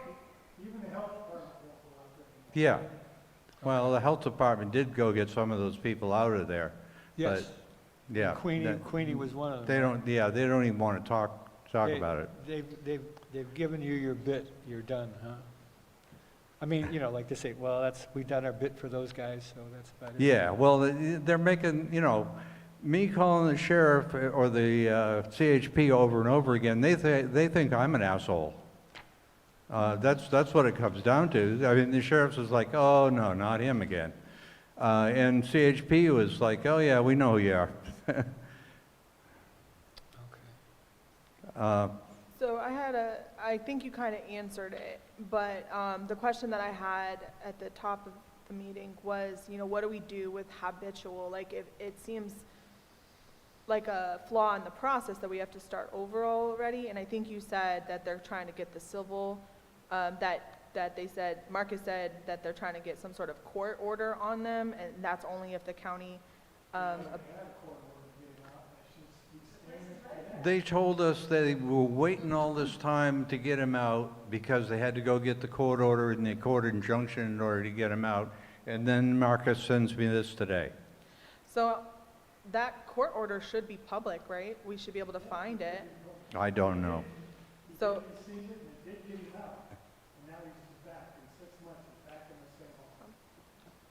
so my question was, and sorry to put you on the spot, Supervisor, but my question is there anything within your authority that you can do to help with this so that this individual doesn't get kicked out and then 6 months later comes back, and is maybe some assistance expediting the injunction or anything like that?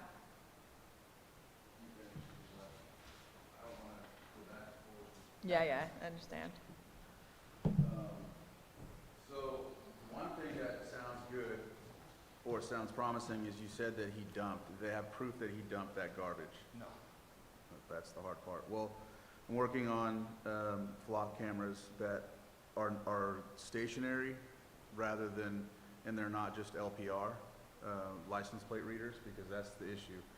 They kept breaking the license plate readers that were standing out in Pile Road, so they just destroyed those.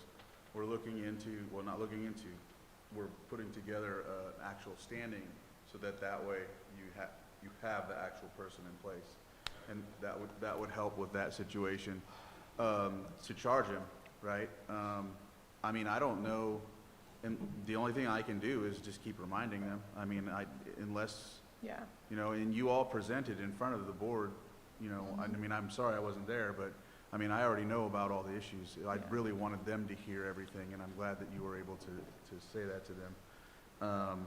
So, I mean, when it comes to injunction and court order stuff, like I had to tell someone that lost their child that wanted me to tell the DA or the sheriff to enforce or push or whatever. There's a separation of powers when it comes to court orders and law in that capacity. But when it comes to code enforcement and requesting to the sheriff if they could work on this, then that's a different story. Okay. And getting him here, the sheriff that is, that might help as well. I know that we're trying to get a meeting in Nice because of Hudson Avenue, because of that situation as well, and we were able to have one scheduled possibly at, not possibly, but actually the church, Pastor Rich is willing to do one at his spot. We just need a date, so maybe we include this situation there as well. And I mean, we can either have him come here, or I know it's difficult to get a lot of people that want to go to that meeting. Yes. They would rather go to the meeting that we have with the sheriff at the church. So, I mean, I have the commitment from Yeah. code and from the sheriff. We just probably need to commit that our Pile Road group go over too and have that same discussion. And you mentioned the tribal lands. Public Law 280 is similar. So if he's on there trespassing or doing something, he can be treated the same way he's treated it. Well, hopefully not treated the same way, but he can be dealt with the same way that he's supposed to be dealt with on tribal land as well, because Public Law 280 gives criminal authority to the local jurisdiction of law enforcement. So, yeah, he's not right when he says he can do what he wants there, but it's tough because they respond to us the same way they're responding to you, and I'm just putting on my tribal hat and letting you know that sometimes it's the same situation. One time, it probably was him who did this about 5 years ago. Someone broke the gate. I wasn't a supervisor at the time. They broke the gate that goes to Robinson, and I sat there for 3 or 4 hours, and they're like, oh, well, we'll just take the report online. So, I mean, I'm familiar with what you're dealing with. We deal with it in the tribe. You know, there's been a couple times they've come to help, but then there's times where we get the same type of, difficulty. So, but at the same time, like, if you let me know what it is exactly you want me to accentuate to code. I know that the lady that left, that was here with Shannon, had mentioned that they tagged him today. Is that the same thing that Marcus wrote? No, they didn't say that. They said she just said that they went and red tagged him again. So him being there, she said that they did it this morning. That's what she just told me. So when something's red tagged and they're there, they can be arrested. Right. That's what we did on Hudson, because the folks that keep going there, once it was red tagged, they were arrested a couple times. But that's where that lays, because they get right out. Right. So, like, let's just see, like, let's talk about this after and tell me what it is you want me to get them to do, and I'll do my best. I think also that working on having a meeting in Nice would be a good thing. Well, I have a commitment from them, so Yeah. just once we have that date set, then let's just invite everyone to that church Yeah. meeting and let's go from there, and make sure that we can get the Pile Road group out there as well. I did ask Logan and Joey if they could work with the Indians because they were on tribal land, and they said if they were asked. If they were at Joey and Norman from Code? Yeah, and Logan. I don't know if Code, that's the thing, Code, county code and all of that, they usually don't have any jurisdiction, but the sheriff does. That's the difference. Yeah. Okay. Yeah, but I mean, we could see if they'll live up to what they said. Goats did a good job. Yeah. Supervisor, I think that's a great idea, adding this, especially because it's still Nice, right? Powell Road's Nice. So, what do you need from us to finalize a date? Is it something you're waiting for us, or like Pastor No, Rich? so I was waiting for the sheriff and code to be ready to okay. go, and so what I'll do is set that date, and then once I know it, I just am gonna push it to you to let everyone know. And you guys do a really good job, I think, on social media, so that might be the way we go about Perfect. it. Yeah, I was gonna say, can you give me a flyer? 'Cause I'll get it everywhere. Well, we'll get a flyer going, yeah. So you said they were red tagged today. That's what the lady told me. So we just could now. call the sheriff tonight, and if they're over there, they could be arrested. Yes. Anyone right. that's on a property that's red tagged or in a property that's red tagged could be arrested for that. And that's the sheriff's duty. Sheriff's duty. There you go. So you let us know if it works. Thank you, Supervisor. All right. Thank you. And thank you, Dave. Okay, I think that's it. Okay, thanks, Dave. Thank you. Thank you. Okay, Upper Lake School Traffic Safety, do we have any? Oh, Margot, what you got? Who are you? Thank you, Worth. Margot Kambara, I'll make this quick. So I don't know if it'll help, but at the Big Valley Advisory Council meeting, we had a presentation from behavioral health. And the presentation focused on difficult people who are out of control. And this sounds like Cody. So I have a phone number for Lake County Behavioral Health Mobile Crisis Response. And it's staffed by local people. And I hope it helps, so I'm going to give this to Dave. Thank you. Thank you. Okay. Upper Lake School Traffic Safety? Nothing, okay, thank you.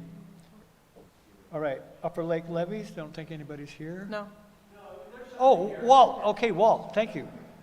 Sorry. So, Water Resources sent their 2 people out to the Pitney Bridge with a skid steer and a chainsaw and got stuck in the creek. And then Coleman Engineering had to help them get their chainsaw started. So they made an effort to remove gravel from Under the the bridge. channel. Okay. It was a less than stellar effort. So now the gravel's been removed at one point in the middle of the levee system.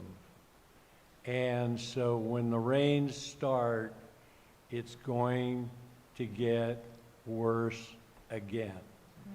So until somebody at Water Resources gets a handle on where to start the project and gets the funding to start the project, we are doomed to have a levee failure that nobody wants to see.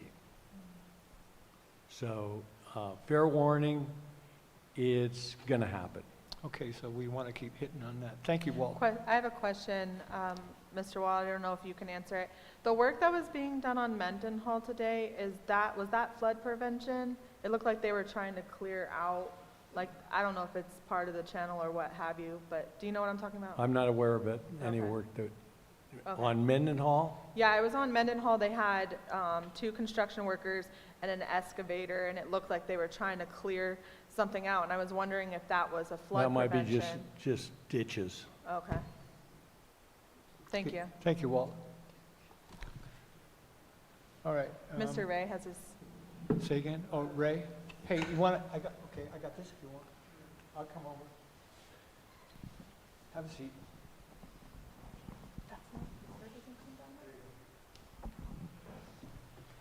So anyway, we're back again. I live on Pitney Lane, Ray Frederick, and I've been watching the work being done under the bridge. Well, they dug a big old hole under the bridge, heading towards Elk Mountain Road. It looks like you have race car track down there heading towards Elk Mountain Road.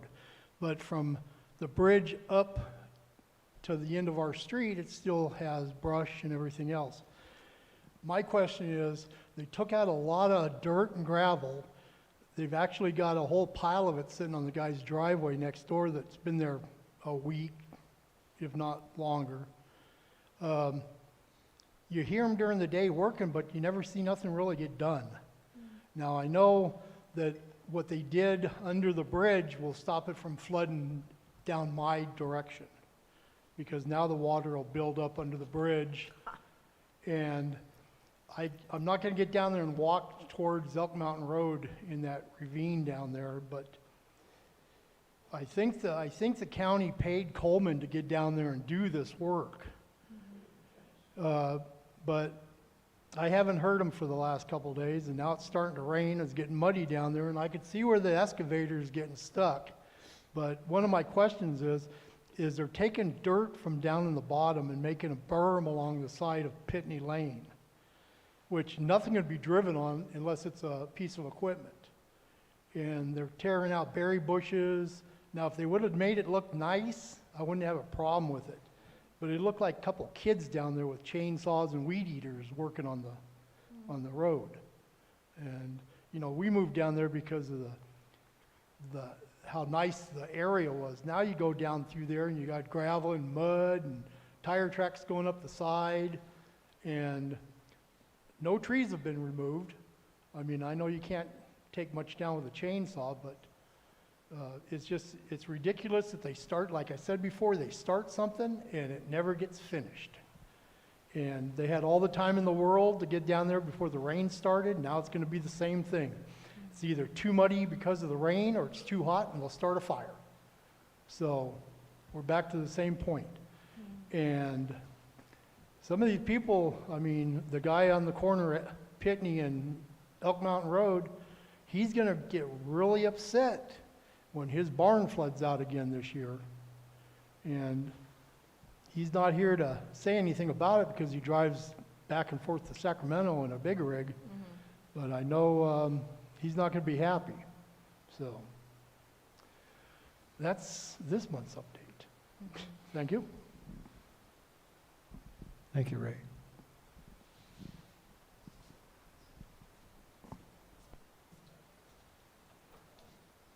All right. So the last committee is the Nice Copter Subcommittee. We've basically had 2 meetings, and I think the biggest thing we're working on is getting like a community patrol going. And I think hopefully if we can, you know, sort of tie that in with the Nice meeting that we have, and even the Hudson Street people and everybody, we should just try to get everybody, as many people in there, Pile Road, everybody come in, and sort of, so that like the CHP and the sheriff, it's not like 2 guys that are always going, you know, it's like everybody in the community wants, and it's not necessarily to punish people, you know. I mean, it would be, Visually powerful. It just seems to me that we're just lacking like a sense of community, you know. I mean, at the Julie Carrera, she got a map of the Nice. No, of the Clear Lake Villas, it was called, right? Where all those little lots, and it was done in the 1920s or something like that. And I've got, I mean, you couldn't even do it today. I mean, it's just insane that all these little lots are almost, like you say, paper lots, but they're, and I was thinking, well, what if we had some sort of a land rush where everybody could go in there and sort of throw all these lots together so you could actually make it that you could do something with it. I don't even know if that's possible as far as the county goes. But the map is just, I don't know what you'd call it. It's just crazy. There's just, and you go, oh, here's a road, and you look at it on Google Maps, and it's just a dirt track. There's nothing there. I mean, it says it's a road, but, and anyway, that's what we're trying to work on, and I think all of us, we need to get together, of course. You know, that's all I got. Facebook page? Lisa, Did we want to share about the Facebook page? say again? The Facebook page? Oh, the Facebook page. So Robin has created a Facebook page for those that live in Nice. It's called Nice, California Neighborhood Watch and Citizens Patrol. It will be, there are multiple admins, so you do have to be like actually living in Nice to join. And then that is where they'll post some updates on like patrols and things like that. So that, she did share that today. She made that page today. Margot?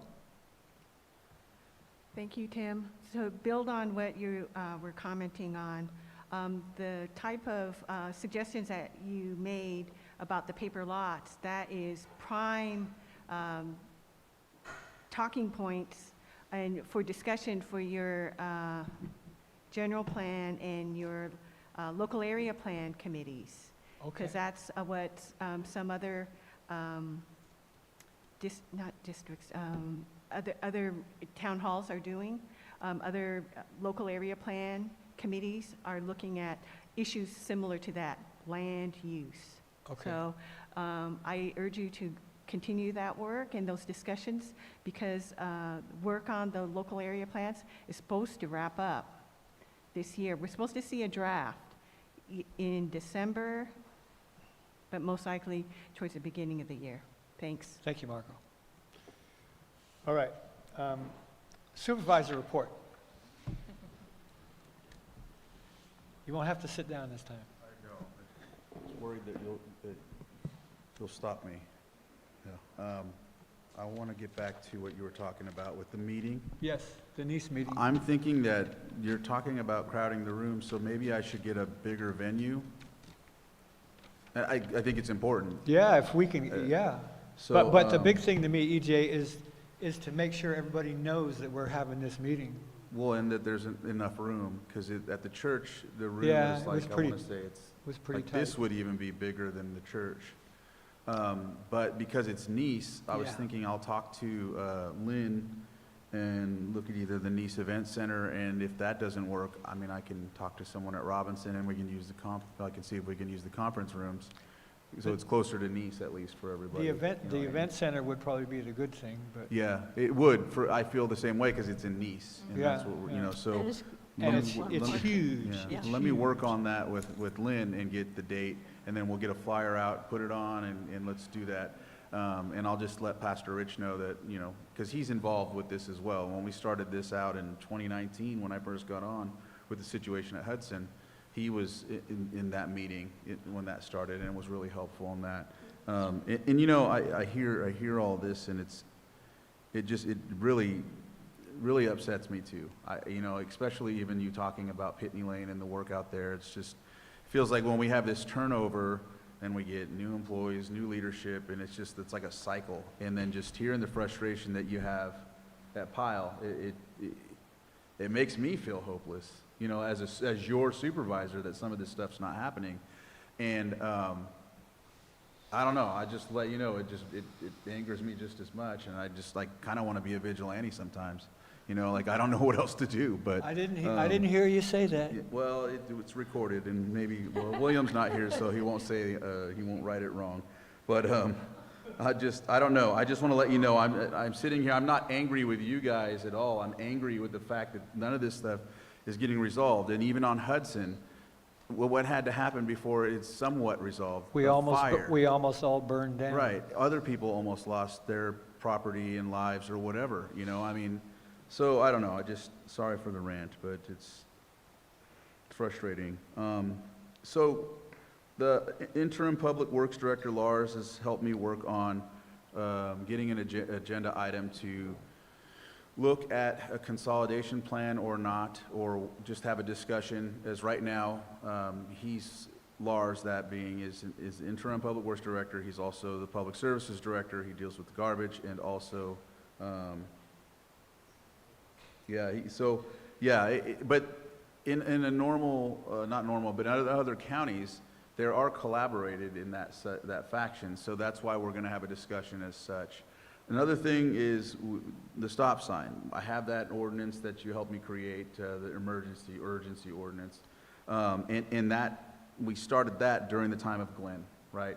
And so working with Lars on that, you know, he was looking at what Glenn had already, you know, when talking with him about it, what that looks like. So once we have this meeting this week, he's going also to be at CERT. I know that and that CERT is next Monday because we had the holidays, so just know if you want to come and talk to him outside of the meeting or whenever, however, you know, depending on how the CERT group wants to allow anybody to ask questions. Sometimes they try to keep it to the district or the area, but just letting you know he'll be there. So that's a good opportunity if I anybody believe wants to talk to him. he's supposed to be here next month as well. Perfect. So then you'll have him as well. But as such, he's going to work on helping me with that. You need a 4/5 vote for urgency ordinance, but it's necessary. That stop sign needs to happen. So just letting you know that didn't fall off of any cliff.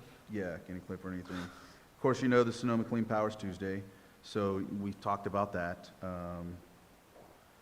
There'll be a co-management agreement discussion Tuesday as well. Supervisor Rasmussen put forward this item, and what it does is it works with the local tribes on projects that have to do with co-management rather than, so for example, we have not Bloody Island, that's the area, the Middle Creek Restoration area.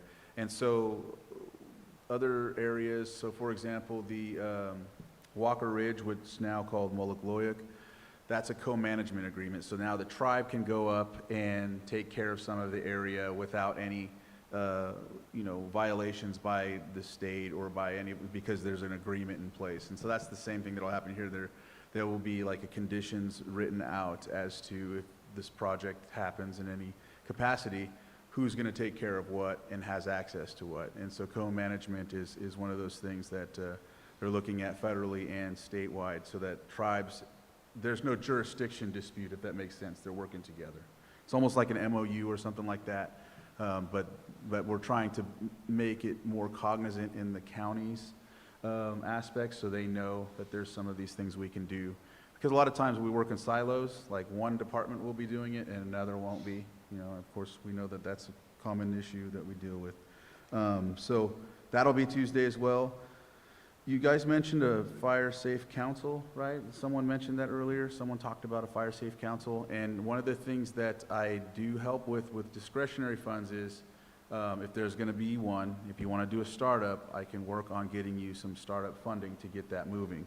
So if there is a group that wants to put that together, let me know. There's also a fire safe council actual meeting for all the fire safe councils in the county. Jessica Peiska's on that right now. I used to be on it, but she's on it. So that's another area to collaborate with folks that are doing that work already. And then there's the Risk Reduction Authority that I'm on as the water, the water district, not water district, I'm sorry, the water shed protection district. So, and that's something that I would like to start putting more emphasis on flooding, because right now it's mostly wildfire that we're talking about, but of course with our situation with flooding, it's going to be something we look into as well. But fire safe council issues, insurance issues that come with fire, defensible space, things like that, that's another spot that we have those discussions as well. Let you know about the Cody thing, and that's what I have for now. And if there's anything else, please feel free to ask me. Hang on, Ray. Ray, if you say it, I can repeat it. Oh, okay.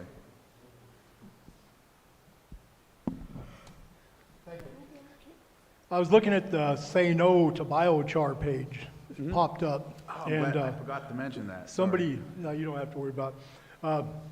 Somebody brought up that, well, I wasn't interested in the biochar. My question is, are they planning to build 50 to 100 houses over at the Thiele property on Mendenhall and 20?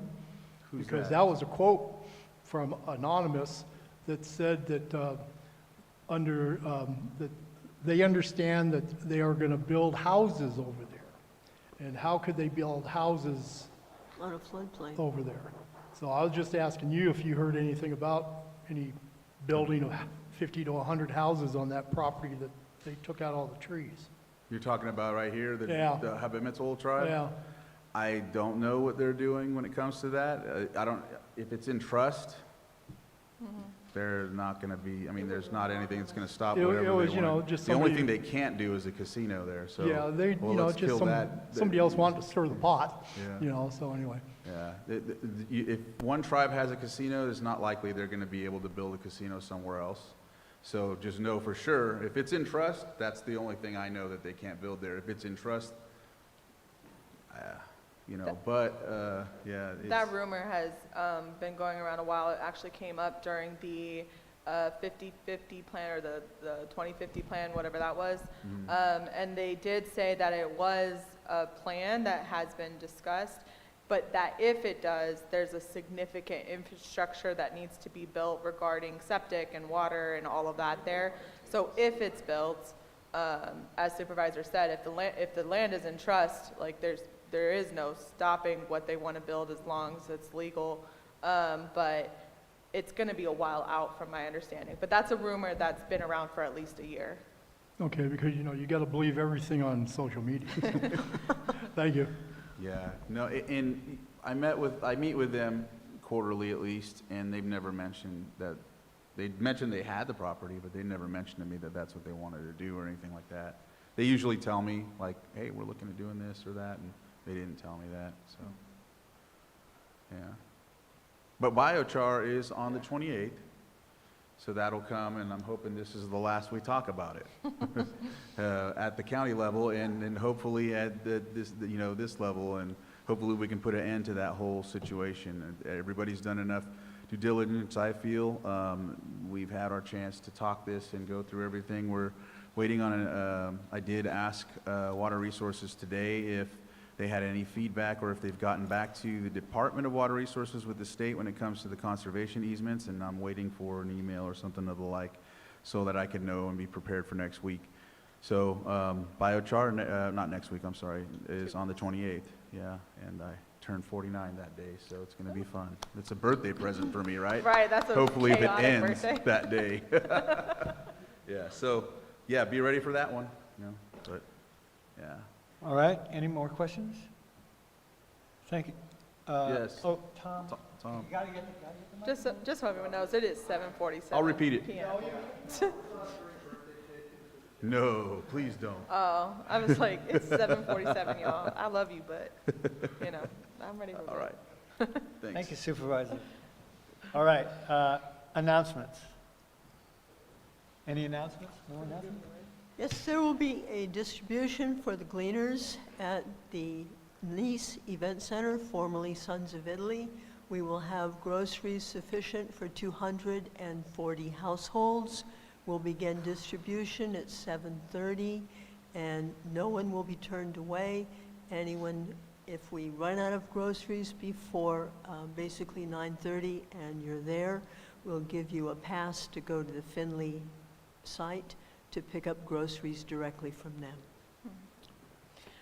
And thank you, Mr. Ray, for sending this to me, but on October 17th and 18th in Lakeport, from 9 a.m. to 1 p.m. at the Lake County Waste Solutions Transfer Station in Lakeport, they will be having a hazardous waste drop-off. So if you have any hazardous waste that you would like to get rid of, this Friday and Saturday, 9 a.m. to 1 p.m. at the transfer station in Lakeport.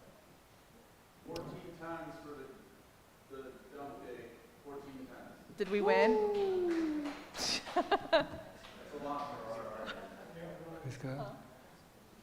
All right. Supervisor, I just had a question. Are we gonna have a second dump day for Upper Lake, or that's it for the season? I think what I would like to see, what I heard from the community, is that if we could get one that has more lead time on marketing, I think we'd probably see more usage of it. More than Although I will say, I sat in line for like 30 minutes. People knew about it. So. All right. We're at that time then. I'll make a motion to adjourn. A second. All those in favor say aye. Aye. The meeting is adjourned. Thank you all for coming. I appreciate your patience.